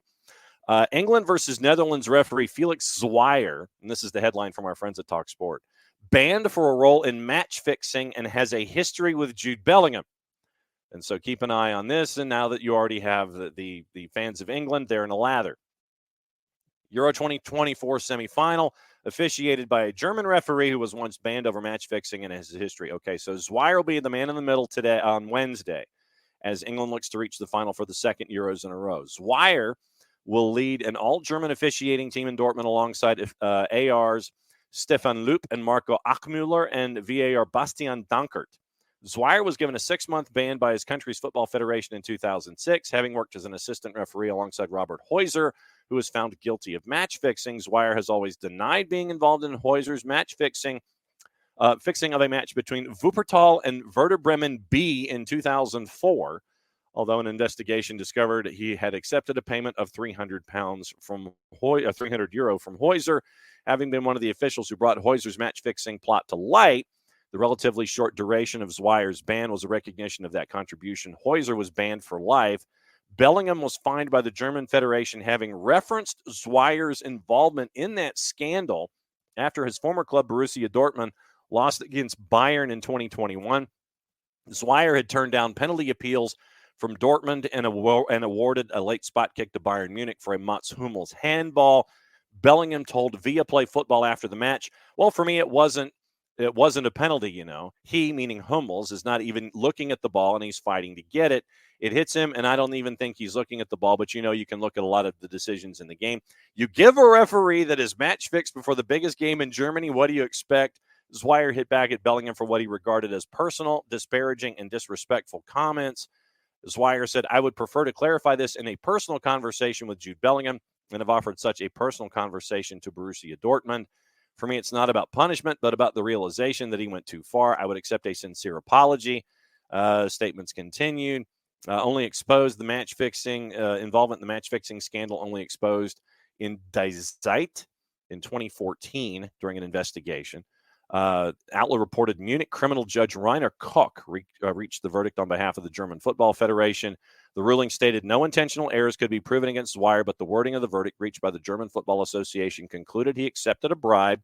Zweier's ban was reduced to 6 months due to his cooperation in helping with the investigation and the prosecuting of Heuser, who was sentenced to 2.5 years in prison. Zweier then returned to football after his ban has been FIFA listed since 2012. So already taken charge of Italy, Albania, Turkey, Portugal, Romania, and Netherlands at the Euros. Also an AVAR for England's games against Sweden and Croatia at the 2018 World Cup. So that's already being discussed, and it's already out there. So it's all a part of the discussion this morning, warranted or otherwise. You know, it's going to be out there. Jason joining us coming up in short order. We're going to talk about Atlanta United, talk about all of the activity that has gone on. When the show, like I said, when the show went off the air, that was when all this other stuff was going on. So, of course, we get all of the notifications. And what I wanted to do was catch up with Jason about the math and about extended math and all of the stuff that's going on in and around Atlanta United, because it is a very, very busy time on the field and off, because Jason has been racking up all of the miles. Yeah, it is usually when I sign off. Abby is absolutely true. Literally, it's like I'll sign off 11:05, 11:10, somewhere in there. And then within 5 minutes, guaranteed, of something happening in the world, especially involving Atlanta United. It's usually within 5 minutes of signing off. And so, you know, remember in the old days when we're sitting there thinking, okay, is something going to happen, and then it's the three of us or the four of us, and we're waiting for the 3-hour show to almost happen on trade deadline days and things like that. So that's traditionally how it goes. I just end up cutting my losses at that point, and I'll sit there and it's like, okay, yeah, fine. I'll go ahead and sign off. We'll go ahead and let the news break, and then we'll talk about it tomorrow. But yeah, there was stuff involving Caleb Wiley. And then there's a discussion about Ezequiel Barco and the money that's attached there and how that could come. But you're also dealing with possibilities of Spartak Moscow, and we all know right now the current geopolitical situation involving the United States and Russia, and monies going back and forth. And so all of these things you didn't know that you had to know about. Geopolitics and windows and how, and this was something that was brought up this morning by Zach Lowy, and Jason brought it to our attention, involving the French league in and of itself. You could have as many as 8 teams because there is no current television contract. Zach Lowy brought this up this morning. Jason saw this, where you could have as many as 8 teams, not Strasbourg, but you could have as many as 8 teams in Ligue 1 declaring bankruptcy proceedings because there is no current television deal. That's where Ligue 1 is right now. So me being the businessman that I am, I'm sitting there thinking, okay, which of these teams are really hurting? And I mean, hey, Atlanta United has done some shopping in Ligue 1 and Ligue 2 before. So if you have teams that are in dire need of any kind of a financial jolt, I might be looking at Ligue 1 as a major distressed asset and trying to see where players could be coming from and what fits what you're hunting for and what fits what you're looking for. Let me see if I can find that Zach Lowy information here coming up. Let me see, Zach Lowy. And yeah, I mean, it was disappointing, obviously, but it's an eye opener as well when you know you see the state of affairs that is going on in the state of world football. And Zach brought together. Let me see if I can find it. Okay, here we go. Happened yesterday, according to L'Equipe, and this is from Zach Lowy. 8 Ligue 1 teams are at risk of declaring bankruptcy due to there being no agreement for television rights for the next 5 seasons. Auxerre, Lens, Nantes, Stade Reims, Montpellier, Brest, Le Havre, and Angers. 8 teams. So if I am, and Soccer for Good, just buy a Ligue 1 club or 2. And once again, you're talking distressed assets. Legitimately, a distressed asset is what you're staring at with these 8 clubs possibly, and the players that are attached to them. And so I guess when the show is over, go to Transfermarkt, bookmark the Zach Lowy tweet, ZACHLOWY, Zach Lowy, and do your deep dive into Transfermarkt. Auxerre, Lens, Nantes, Stade Reims, Montpellier, Brest, Le Havre, and Angers. That's what you could be staring at when it comes to a lot of distressed assets with franchises and a lot of distressed assets with the players that are associated inside those programs. Like I said, Atlanta United chased after teams in Ligue 1 and Ligue 2 and ended up with some great pickups. The idea is there. Look at it as a distressed asset. Helping out a team that is in dire financial need, and you help yourself out with an asset that they currently have. So that's what you're looking at when it comes to possibly with all of these windows coming open. What you're staring at, really, what you're staring at, absolutely true. So just keep an eye on all of this as we go forward. Other news that is in and around this morning, obviously we were discussing what's going on with the NPSL, thanks to Dale Parker, the head coach at App FC, thanks to Jon Mercado, the head coach at Apotheos. It is a rematch of Hops and App FC tomorrow, and then it is Apotheos heading to Hickory tomorrow at 10:30. We catch up with Carlos Rubio on a match day, and we find out what's going on in his brain as we are all getting ready for the NPSL playoffs. A lot of the lower divisions, a lot of the summer leagues in playoffs. You listen to the programming that we put out Thursdays and Fridays. You're guiding down that path of finding out what's going on. Obviously, we'll try and catch up with folks in USLW because they're down with the Final Four as well, including Tennessee SC. We'll catch up with them as well. It is after 10:30, final half hour of the show this morning. That means we bring in this guy. How you doing? That's creepy, John. Don't do that. How have you, what has it been like for you? Do you know what city you're in currently? No. I think Atlanta, maybe. Because of the office? I don't know what day it is. I know that much. Yeah. I mean, for you, and this is one of the things that I don't think, is fully, appreciated when it comes to travel. I mean, it is hopping on planes at odd hours, arriving home at odd hours, combining days, combining locations. I mean, it is a grind at times. And with all of these matches that you and Mike have been calling with the team, you guys have been getting a lot of miles and points, but it's been a lot of weird hours on planes and a lot of time on planes. Yeah, I mean, just to give you all an understanding of this, and the players are going through it too, and they're actually like running around in these games, so they have it in a very different way. But work backwards. We left for Foxborough or left for Boston on Tuesday. That's a pretty long flight. Then it's another 45 minutes or so to Foxborough. We stayed in Foxborough this time. Which that part's super convenient because, I mean, for us, the players can take a short bus over to the stadium. We can walk. And like the game day, Wednesday, was great because, at Patriot Place, you can walk down, eat lunch. You can walk back to the hotel. Then you can walk over to the stadium. You can walk back. You can walk to get something to eat after the game. All great. That part's wonderful. Well, then you pay for it the day before and the next day. The next day, Thursday, July 4th, we drive back to Boston, 45 minutes or so. Left at 2:00, got to Boston. I think we took off about 3:15 or so for Salt Lake City, and that's a 5.5-hour flight from Boston. Get to Salt Lake. We gained 2 hours, had dinner, collapsed. Team trained on Friday. It's a pretty light session because you're recovering from travel. I mean, it's real. Like, we flew during the day, so it wasn't horrible, but you have a light session on Friday, you play Saturday night, you then fly back after the game. Landed, I think, about 5:15 or so Sunday morning. And I was talking to Rob Valentino about this. He was talking to the media about some of the players as well, and just how everybody's different. For me, I can't sleep on a plane. I think anybody who sleeps on a plane, it's not great sleep, even if you do. I can't sleep on the plane. So I got home and finally wound down and probably fell asleep about 6:30. I was lucky that I could sleep till noon, 12:30, something like that on Sunday.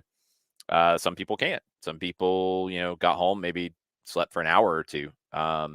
And then you're just all out of whack the rest of the day. Like, it took me forever to get going. We had a UPSL game Sunday night that ended up getting delayed due to lightning. So like, it took forever to get going on Sunday. Then I'm finally like awake in the evening, and then the game doesn't happen. I get home and then I can't sleep because I'm used to being Salt Lake and being 2 hours back and all the different ways of my sleeping pattern. So like, they were talking about this yesterday with how the training session went yesterday, which is, again, another kind of light session because you've got some people who, okay, probably handled it pretty well, slept as close to normal as you could, and were caught up by Monday morning. You've got others who were completely out of whack and didn't sleep well Sunday night because of how everything changed. So, you kind of had a mixed bag of who could really give you a lot in training and who needed to rest. So it's hard. And the schedule, like right now, this stretch is as brutal as I can remember it. Home game, then Foxborough, which is one of your longer trips in the East. Then you go to Salt Lake, which is one of your longer trips, period. Then you come back for a Tuesday Open Cup game, which separate competition. MLS doesn't schedule around it, but you play Tuesday. Then you go to Montreal, which is your longest trip in the East, I think. Another long trip. So it's tough, and you're trying to get practice sessions in. You're trying to work on things. You're not really able to work on things at speed on the field very much. You're trying to keep guys healthy. You've got to manage workload. You've got to manage how guys are able to get rest, how they're able to sleep. It's stuff that in the past, it was just kind of like, oh, whatever, go play. And people got hurt and people would have injuries. And now, like, you're trying to deal with all of it. And if you're Rob Valentino and his staff, that's a whole lot to juggle, along with trying to solve set piece defending, along with trying to solve getting chances off of set pieces, along with trying to find a shape that works, that you can play and not have to try to rebuild game to game. It's all really difficult at the moment, and I think you're seeing it in some of the results. And it's a struggle. It's a battle, and we'll see how tonight goes because it's not going to be an easy match. Jarrett, what's on your mind with Jason this morning? Okay, yeah. That was a lot. Yeah, welcome to my world, Jarrett. I know. Miles and points. Okay, so that's not how it works, John. Not when you're flying with the team. I'm not getting miles and points. Oh, I don't get Sun Country miles. See, that would be a very weird thing to get. I don't want them because they don't fly out of Atlanta. I don't want to go somewhere else to use them. That's why I say it would be very awkward to get them. Strange. In your prep for this, what's been your takeaway from kind of the danger areas for an INDY 11 team that people can be on the lookout for? I think they're a team that's improved a lot over the season. I was able to catch up with our old friend Stephen Glass yesterday and talk about his impressions of Indy. Now, they played him early in the season, but one of the things that stuck with him was just how they've built as the year has gone on. This is a team that has a lot of new faces in 2024. Feels like every other new player they added is from the Miami FC, which is interesting. But no, they just added a bunch of pieces, and sometimes that comes together, sometimes it doesn't. It has in Indy's case. They're a very solid team, very, very solid. I think the interesting battle here is going to be, can they run with Atlanta? Do they have the speed of play, speed of literal running, but also speed of play to hang with Atlanta, who has literal speed, but also can play quickly when they're connecting? And that's the challenge. You got two teams that will be in back lines of 3/5, you would assume here. That's what Indy's been playing generally. That's what Atlanta's been playing generally. So how do you find, if both teams are doing that, how do you find the attacking spaces? And then what can you do in your front five to kind of throw teams off, kind of create different matchups? I think it's a big game for some Atlanta players who are going to get an opportunity here just because, again, of the amount of games you're playing right now. Whether that's a Luke Brennan, whether that's a Tyler Wolf, whether that's a Jay Fortune, whether that's an Efrain Morales. Matt Edwards is another one I think is a safe bet. Noah Cobb, who's been really, really good lately. I think you've got a lot of young guys. Ronald Hernandez, who is going to be very important with Caleb Wiley going off to the Olympics. You've got a lot of guys who are going to get a significant amount of minutes here tonight, whether they start or whether they come off the bench. And you need performances. And that's where you're at in a competition like this. We've seen it with Open Cup games. They can get weird. They can be very disjointed because of the matchup and styles, but also on the Atlanta side, kind of the mismatched nature at times of a lineup. So it can take a little time to build, but it can be disjointed. You've got to win your individual battles. I think, and something Rob Valentino talked about yesterday in general, you've got to win your individual battles in games like this. There are some very good players on INDY 11, very, very good players who want to put themselves into better positions going forward in their career. That's what cup competitions can be for lower division teams. There are players who are capable of playing in MLS, and they want to show that against an MLS team tonight. So you're going to have a lot of individuals who are highly motivated. You need that same level of motivation on the Atlanta side with individuals who maybe haven't played as much as they want, maybe haven't been in the opportunity to play as much previously. Good performances in a game like this can change that. So it's a big game. I keep looking at some of the individual matchups that we might see and trying to find those in the game. Atlanta's got to win more of those than Indy.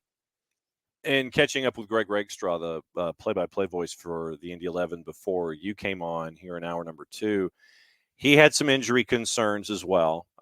He said, take a look at the back line, see how the back line for the INDY 11 looks, and then that would give you an idea as to, how they might be approaching things. Are they going to have to go back to a 4 as opposed to having a 3-5-2 just because of, healthy bodies and things like that?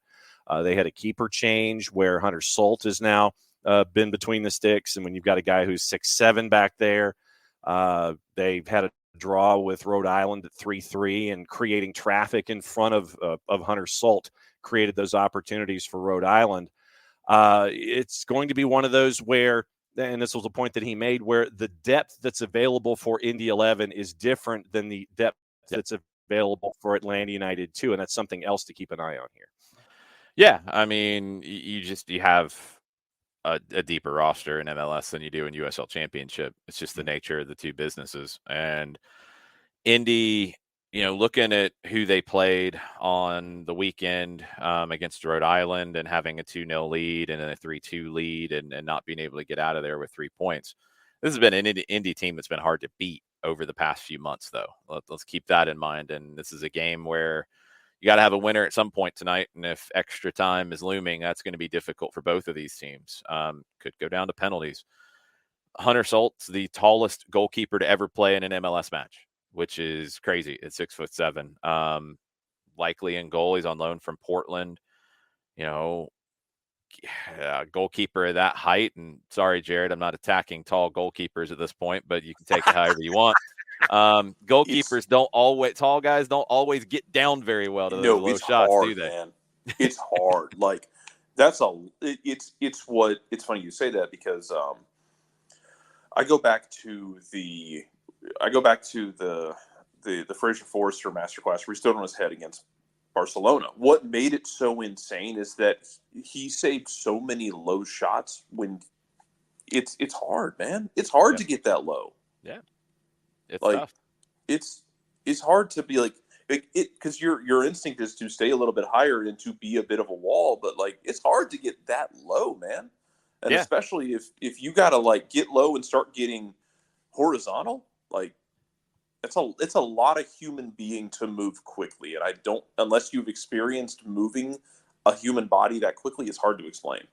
Yeah, I think with Indy on the other side of the ball, if they stay in their 3-5-2, I look at their wing backs who are not traditionally defensively minded guys. Ben Mines, who some of you will remember from the New York Red Bulls, talented player.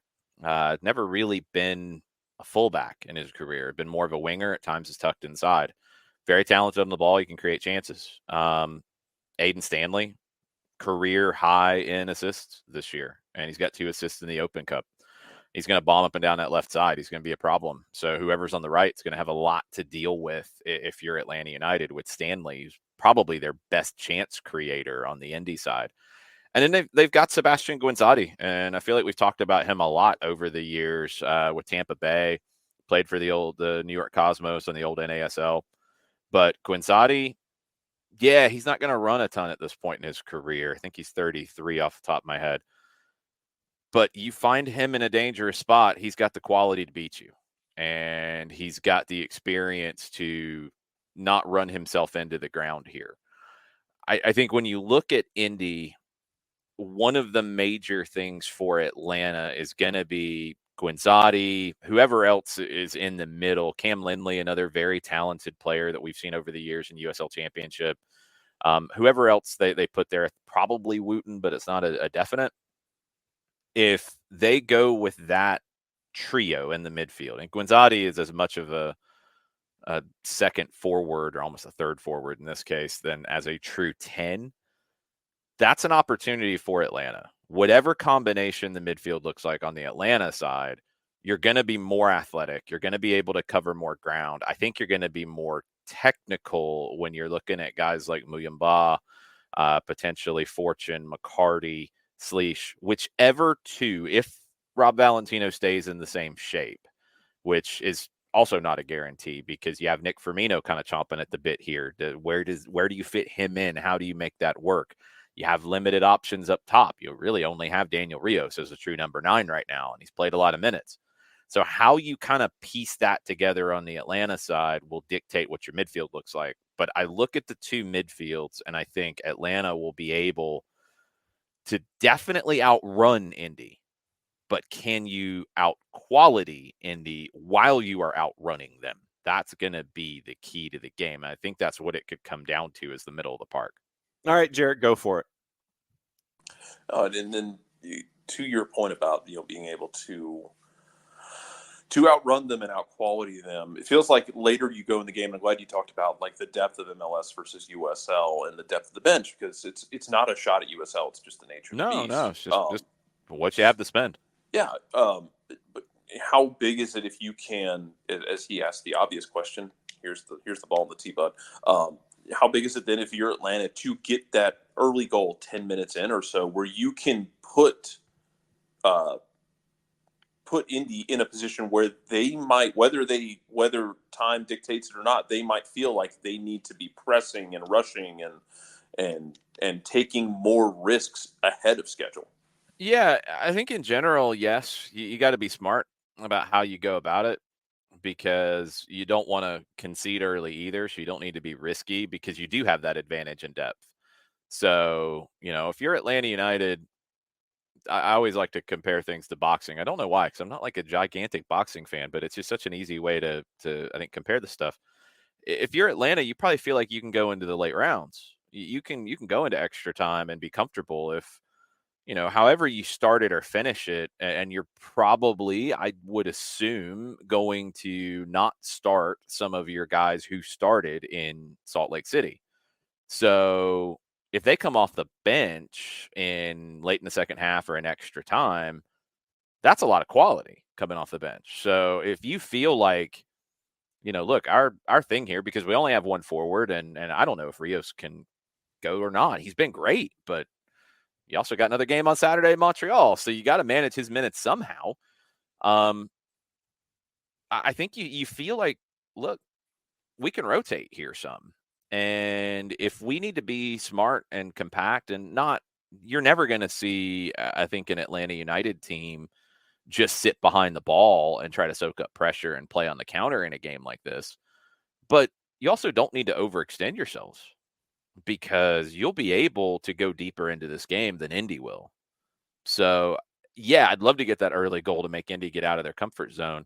This is a team that hasn't conceded in the Open Cup in Indy. This is a very good defensive team. But you don't need to be overly risky to get that early goal, because I think you can wear Indy down as well. So, for me, I think it's just you play your game. I think what we've seen from Atlanta right now, and I go back to the Salt Lake game, different opponent here. You're dealing with a different front four here than RSL. That front four for RSL, Crooks has got 5 assists. Gomez is double digits. Arango's double digits, both in goals and assists for both of them. Luna double digits in assists. So you've got so much talent there. You did a really good job, and I know, and I get it. People are not happy about the goals conceded. 3 off of set pieces. Open play, it's 2-2. And first half was great from Atlanta. Absolutely great. And the reason why was your structure and the way that you played. And that's a massive amount of credit to Rob Valentino and his staff, because, like I said, I went through the itinerary. You had a training session that was short and not at full speed to work on refining how you wanted to defend. You had video sessions, you had meetings, you had those things, and that's very important at a time like this. But you had your line of 5, and you had your 2 central midfielders, and then you had your front 3, and they were fully connected, filling the gaps, not allowing RSL to play through the middle, because that front 4, the way that they play, Luna kept tucking inside, becoming a second 10. Gomez would tuck inside or look for the run over the top. Arango was dropping deeper to get on the ball. Crooks was kind of bouncing off of that and finding the space. In the first half, Atlanta did not let those 4 get on the ball very much. And it was a brilliant defensive plan. And then when you start to break up the way the other team wants to play, then you get to play. And you get to get forward. And you get to get numbers forward. And you got Caleb Wiley forward a ton. You got Brooks Lennon forward a ton. You got Sean De Silva forward. You got Saba in dangerous spots. I think in this game, again, not the same level of opponent, but you want to cut off Indy's ability in two ways here. You don't want to let them play through the middle. You don't want Guinzotti to grow into this game. You don't want to let them find the forwards easily. And with two, they can be a little more direct at times. You want to make them have to go over the top of you. You feel like you can win those aerial duels, whoever your center back group is today. But you've got to make Indy not be able to connect the dots through the middle. Okay. You've also got to worry about Stanley on the left. So I think you need to be solid defensively and use that as your foundation. Use that as your base to then get numbers forward when you win the ball back, wherever that is. I think in Utah, they did a great job of winning the ball back in the middle third. I don't think you're going to have the legs to press heavily here. You're not going to get wild chasing Indy in terms of their buildup. I don't know if they're necessarily going to try to build up a ton. You want to make it difficult for them to launch the ball long if they're going to play direct, but you're not going to recklessly chase here because of where your legs are as well. What Atlanta did in Utah that was so good is they didn't do that when they forced the ball back. When they forced it back and RSL backline looked a little unsure of themselves, that's where you saw the aggression come in terms of defending. They picked their spots to do it. I think they picked them very effectively. Second half, RSL started to open the game up from wider positions, and that made it more difficult for Atlanta to defend as the legs got heavier, and then you get broken on set pieces. In this one, set pieces is going to be big for Indy, so you got to be careful about that. But you've got to prevent them from playing direct over the top, and you've got to try to limit Stanley on the left. Those are the keys for me. And if you do that, then you're going to be able to build your game. And that's what I thought Atlanta did really well in the first half against RSL. And I think they can do that here as well, no matter what the personnel is on the field. Abby was asking about minutes from Two's players from the weekend. I know Alan Carlton played a full 90. There haven't been any call-ups. There's been no short-term call-ups, and I don't think there's going to be any, so it doesn't matter. Okay. Can we talk and update on those? Have to be announced, just so everybody knows. Like, those have to be announced because it's a roster move. Yeah. So there has not been any announcements. The Twos played on Sunday. Yeah. So they traveled yesterday. The Twos don't travel the same way as the first team. It's not a charter flight, so they would have traveled yesterday. Anybody who played for the Twos on Sunday would not be available for this one. And they haven't announced any short-term call-ups, and I haven't heard of any pending. So it won't matter in this one. I think even the question that I had with somebody like Ashton Gordon, who went with the first team on the trip, looked really good in the limited training session in Utah, by the way. I really like how Ashton is kind of soaking everything up as he gets his exposure with the first team.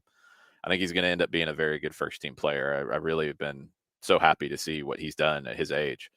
But he would need a short-term call-up, and that has not been announced as of yet, so I'm not sure that's going to happen. I don't know if it will. I think it's Uncle's asking about Jamal's injury update. It's another couple of weeks, and then that's the announced time frame, and then how the body responds to the recovery plan. Then he was not involved in anything training yesterday, and he obviously didn't make the trip. Mosquera is active individually. Saw him jogging. I'm trying to remember what specifically he did. He didn't train with the group, I don't think at all, but he did run on the side. So he's much closer to being back than Jamal would be, but very different injuries as well. I think, Edwin lower body, Jamal upper body. So Jamal might be in a better fitness position when he comes back, depending on what he's been able to do, like in the gym and on the side. But that's the update on the two of them. They're both out for this. Yeah, and Abby's asking about Romario Williams. Yes, he is in Indy, but he's cup tied to Hartford. He's cup tied to Hartford. Yep. So he was a part of that madness with the NYC FC match where they had the amazing sideline microphones picking up everything in the match. I think that finished 10-9. I don't think he was literally part of that madness. I don't remember hearing Romario saying anything that was reckless. No, I believe he was on the field watching all of the conversation going on, but he was on the field, but he's cup tied to Hartford. Yeah, one of the most open cup games in recent memory. Very, very Open Cup. Yes. Yes. That was ridiculousness. Can we talk about financial stuff off the field? Sure. Caleb Wiley, of course, announced after the show was over yesterday, and it appears that Caleb Reported. is now reported. It is use the proper terminology, Mr. Journalist Man. It is a possible, probable, apparently being discussed that Caleb could be heading to Strasbourg / Chelsea for an alleged apparent $9-ish million. No, that's not correct, John. Was it 9.5 or 8.5 or what's no 10.9. 10 point. Oh, it's up to 10.9. Is that the? I guess I was looking at pounds. I think was you were looking at pounds. Let's clean this up so there's no confusion here. Go for it. A bunch of people reported this. I am reading from Tom Bogert's tweet, and if you are wondering where Tom left because he left the Athletic, he is with @GiveMeSport. Tom tweeted, and I will read you his tweet. Chelsea and Atlanta United agree a deal for U.S. left back Caleb Wiley. Transfer fee is $11 million. I saw 10.9. He rounded.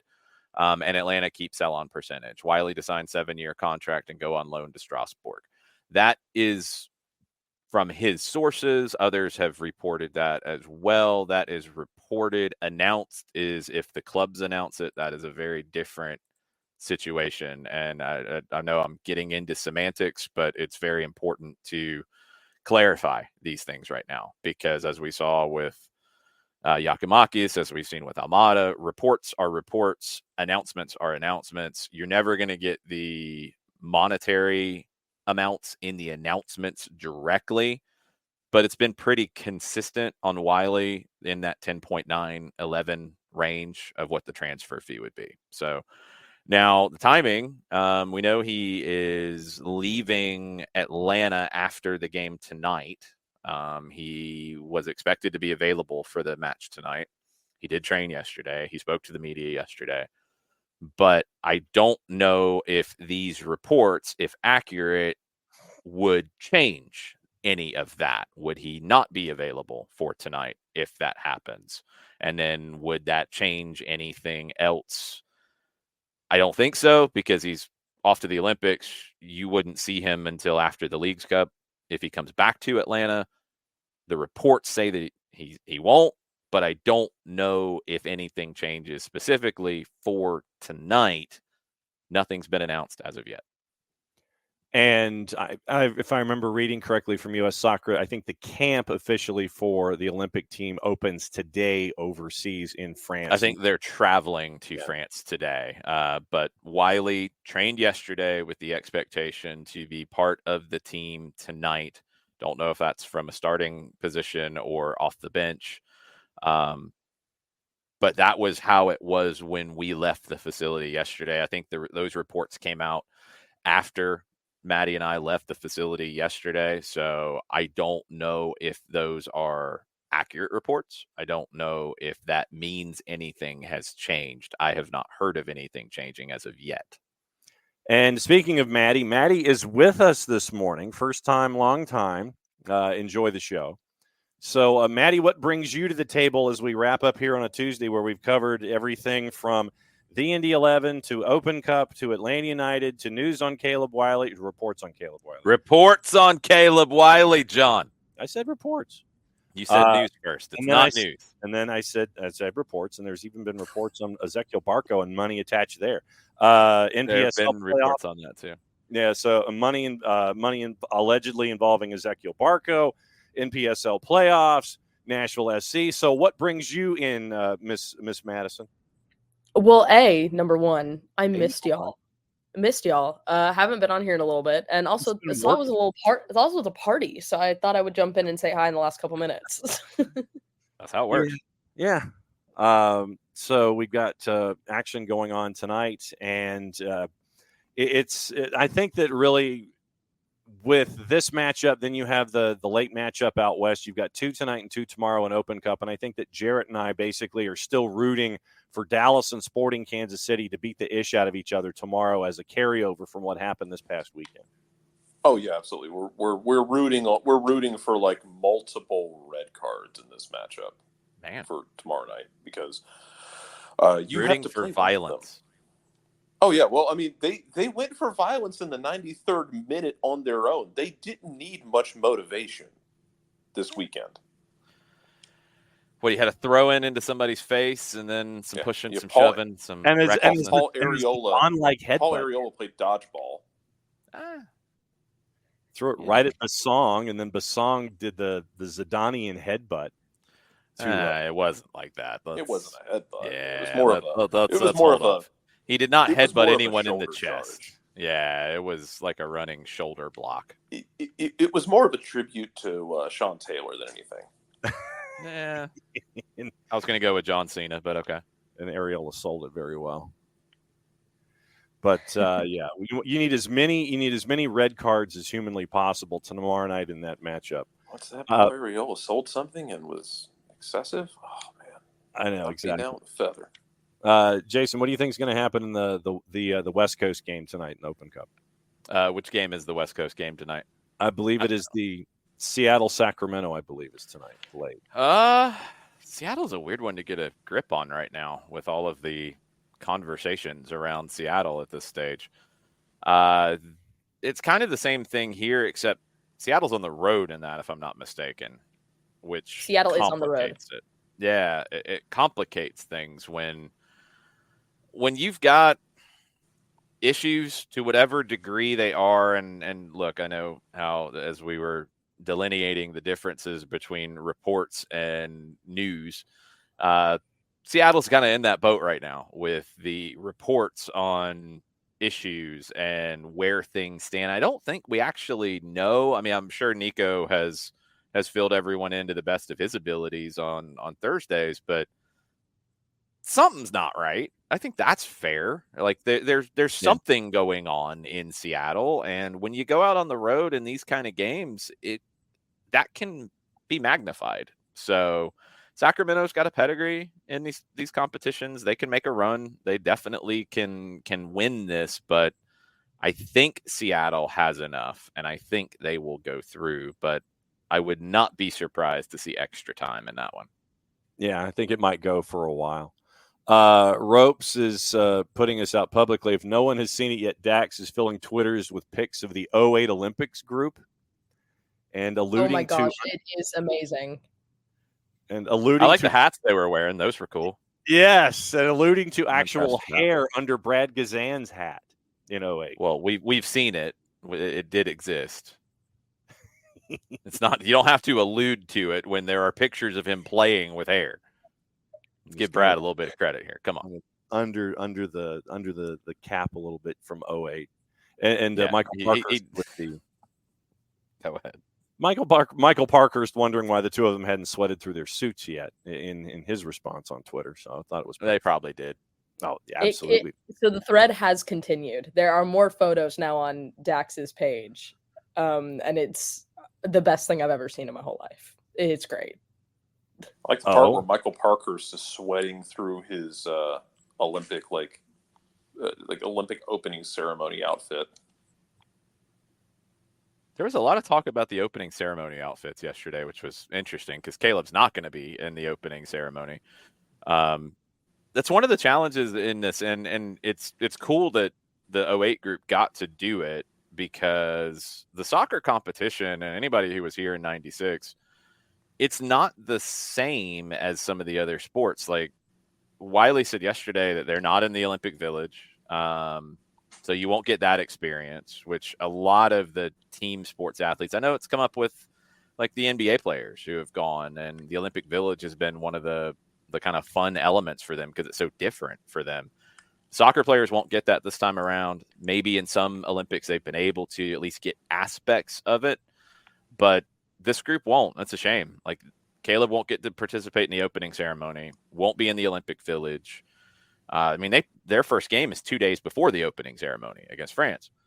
But then, like the closing ceremony part, he probably won't get to participate in that either unless the U.S. makes a deep run to where they're playing right before that, because he's got to get back to work, whether that's in Atlanta or in Europe. He's got to get back to work with his club. So it's it's a different experience, I think, this time around for Caleb and for the U.S. team, and that's a little bit of a shame. I wish there was a way for them to get to feel a little bit more like Olympians, like everybody else.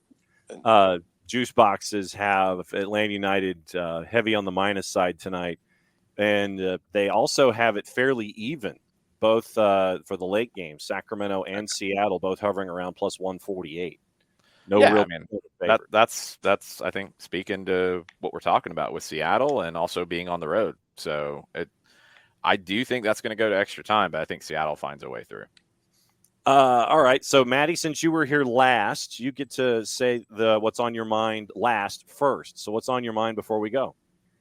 Oh, gosh. I love the Open Cup. I'm so excited that it's back tonight. I'm really excited for the Open Cup chaos. Hashtag magic of the Open Cup. It's going to be a lot of fun. I'm also very excited for the chaos that me and Jarrett are about to spew on Twitter later tonight. Good grief. We're both going to be running the SDH account at the same time. I know. Tried to keep up with what was happening last time, but I was kind of busy, and it was kind of insane. Look, every podcast is somebody's first, so we just won't let people know. I know you know. It's okay. Fair enough. Yes. It's going to be great. Yes. But yeah, that's kind of it. Magic of the Open Cup, everybody. It's going to be a lot of fun. All right, Jarrett, what else is on your mind before we go? Oh, God. Yeah, have fun with the Open Cup if you're coming out to it. Just stay hydrated. It's miserable outside in this state. We need to pick up Georgia and move it. Preferably to somewhere colder. I don't think it works that way, Jarrett. The Northwest Passage. That would honestly be great. South of the Thames, I don't know, anything closer to a pole would be great. Yeah, to Jason's point, how guys handle the weather how guys handle the game will be interesting. How they handle the weather will also be interesting because the sun's still going to be out when you're starting. It's going to be humid. It's going to be, it's going to be physically draining. Yeah, I guess is the word to use for it. So we'll see how guys manage to handle that. Jason, broadcast plans and whatever else is on your. I don't care if there's no heat advisories today. It's still Georgia in July. Yeah. Well, looking at the weather, 86 degrees at 7 p.m. Scattered thunderstorms. Oh, great! It wouldn't be an Open Cup at Kennesaw without the threat of. Well, it wouldn't be an Atlanta United organizational sporting event without the threat of an apocalyptic storm. Yeah, 49% chance of rain, scattered thunderstorms at 7 p.m. Not much of a chance of rain past 9 o'clock. It falls to 24% in the 8 o'clock hour. Humidity 63%. Feels like 94 at 7 o'clock, according to the weather forecast. It's going to be difficult. There's a lot of stuff going on today. First game of the day is Spain and France. Spain wins, hopefully, for all of our sanities. Sorry, French fans, but no, I'm not sorry, France. Okay, that's fine. I was trying to be nice. I think you have scored as many open play goals as Scotland did. Yeah, did they score an open play goal? You might not have. I think they scored one, maybe. That's how many Scotland scored. Well, technically Scotland scored two, but one of them lost off the head of Rudiger. Yeah, but that was an own goal. But I offer you no mercy, France. You have too much talent to be doing this. What the hell are you doing? England, that goes for you too. You're not absolved from any of this. Yeah, and both are managers who have decided to be a little gutless.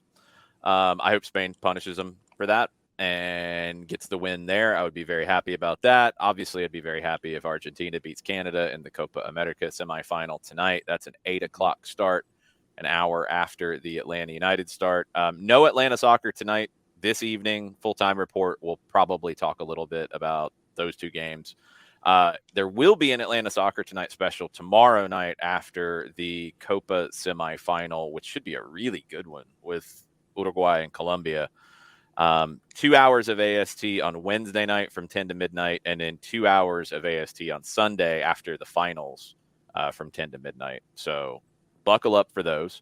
Tonight, I mean, like I said, with Atlanta, like you've got to impose your will on this game. And I think the way that you do that is with speed of feet and also speed of thought. And you're going to need to be very sharp on the ball in moments where I think you're going to have some space to operate in. I think Indy's going to have to be careful with their lack of speed of foot in terms of how they defend. Probably means they're going to put some guys behind the ball a little bit more.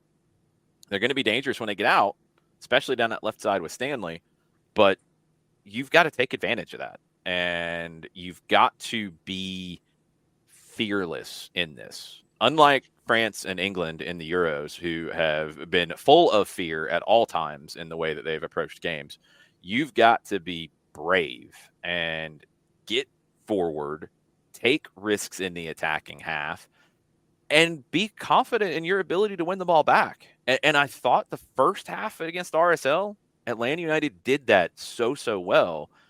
Second half, where you concede on the set piece, that dings that confidence. And that's, look, it's part of being a pro athlete. It's part of these games. But you've got to find a way in this one where you are the better team, you have more talent, you have more depth to impose that on Indy.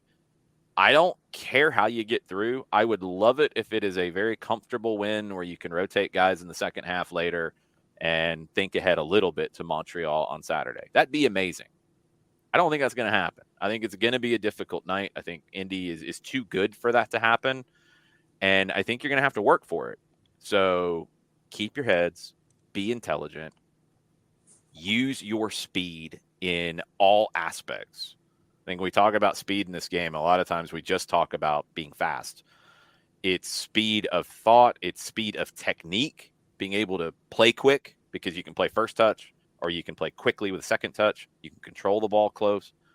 You have advantages in every aspect of speed in this game. So use it, get the job done. I don't care how. Move on to a semifinal. And right now you're 3 games away from winning a national trophy that would upset a lot of people, and I would kind of chuckle a little bit about it. So go get it done. And that's what we're going to be keeping an eye on tonight in Kennesaw. Looking forward to the broadcast with you and Mike. Looking forward to see Greg Rakestraw and the INDY 11 coming down and having local radio as well. It's been a full New Mexico's got local radio for their game as well tomorrow, which is awesome. I love to see USL teams with local radio for these Open Cup games. I'm glad that some MLS teams are doing local radio for these games as well, including ours. Yes. It's very cool. So embrace it, listen to it, enjoy it, check in on Greg and his crew a little bit. You can flip back and forth. That's okay. You can use the apps. You can listen to both of us a little bit. That's cool. A multi-device experience tonight. Just make sure that you have your audio synced appropriately. So don't be like the Uber driver in Frisco, Texas, who had like 2 different directions going in his audio experience of directions of where he was taking us. That was scary. Don't do that. You'll have 2 of us talking about the game in different ways. Try to sync it up. Have fun. Wow, I did not know about this story. That was not good. No. All right. So let me see if I got everything right. So it was Lucas Panzica talking about Nashville and BJ Callahan, Dale Parker talking about App FC, Jonathan Mercado talking about Apotheos, Greg Rakestraw talking about the INDY 11, you coming on and talking about Atlanta United and everything else going on in the Atlanta United sphere, Maddie coming in, Jarrett coming in, and that's a show. Tomorrow it is Tyler. It is Carlos Rubio, Tyler Pilgrim from Scarves and Spikes. Possibly the busiest man in the Northeast, Dylan Butler, coming on at 10 o'clock. Carlos Rubio, the head coach of Hickory FC, at 10:30. And maybe we'll catch up with North Carolina Courage's U23s at 10:45 as they get ready for the USLW semifinals. So it's a very, very busy week. A lot of folks said, summertime. There's nothing going on in soccer. Poppycock. Poppycock, I say. So I guess it's now time for me to do the close, and this is where I go to a full screen and whistle us out. So for everybody here, we'll hopefully see you tonight in Kennesaw. Otherwise, we'll be back here in a little less than 22. So here's the full screen to close, and I'm going to whistle Gary Shandling Show's old routine to get us out of here. So outro slide.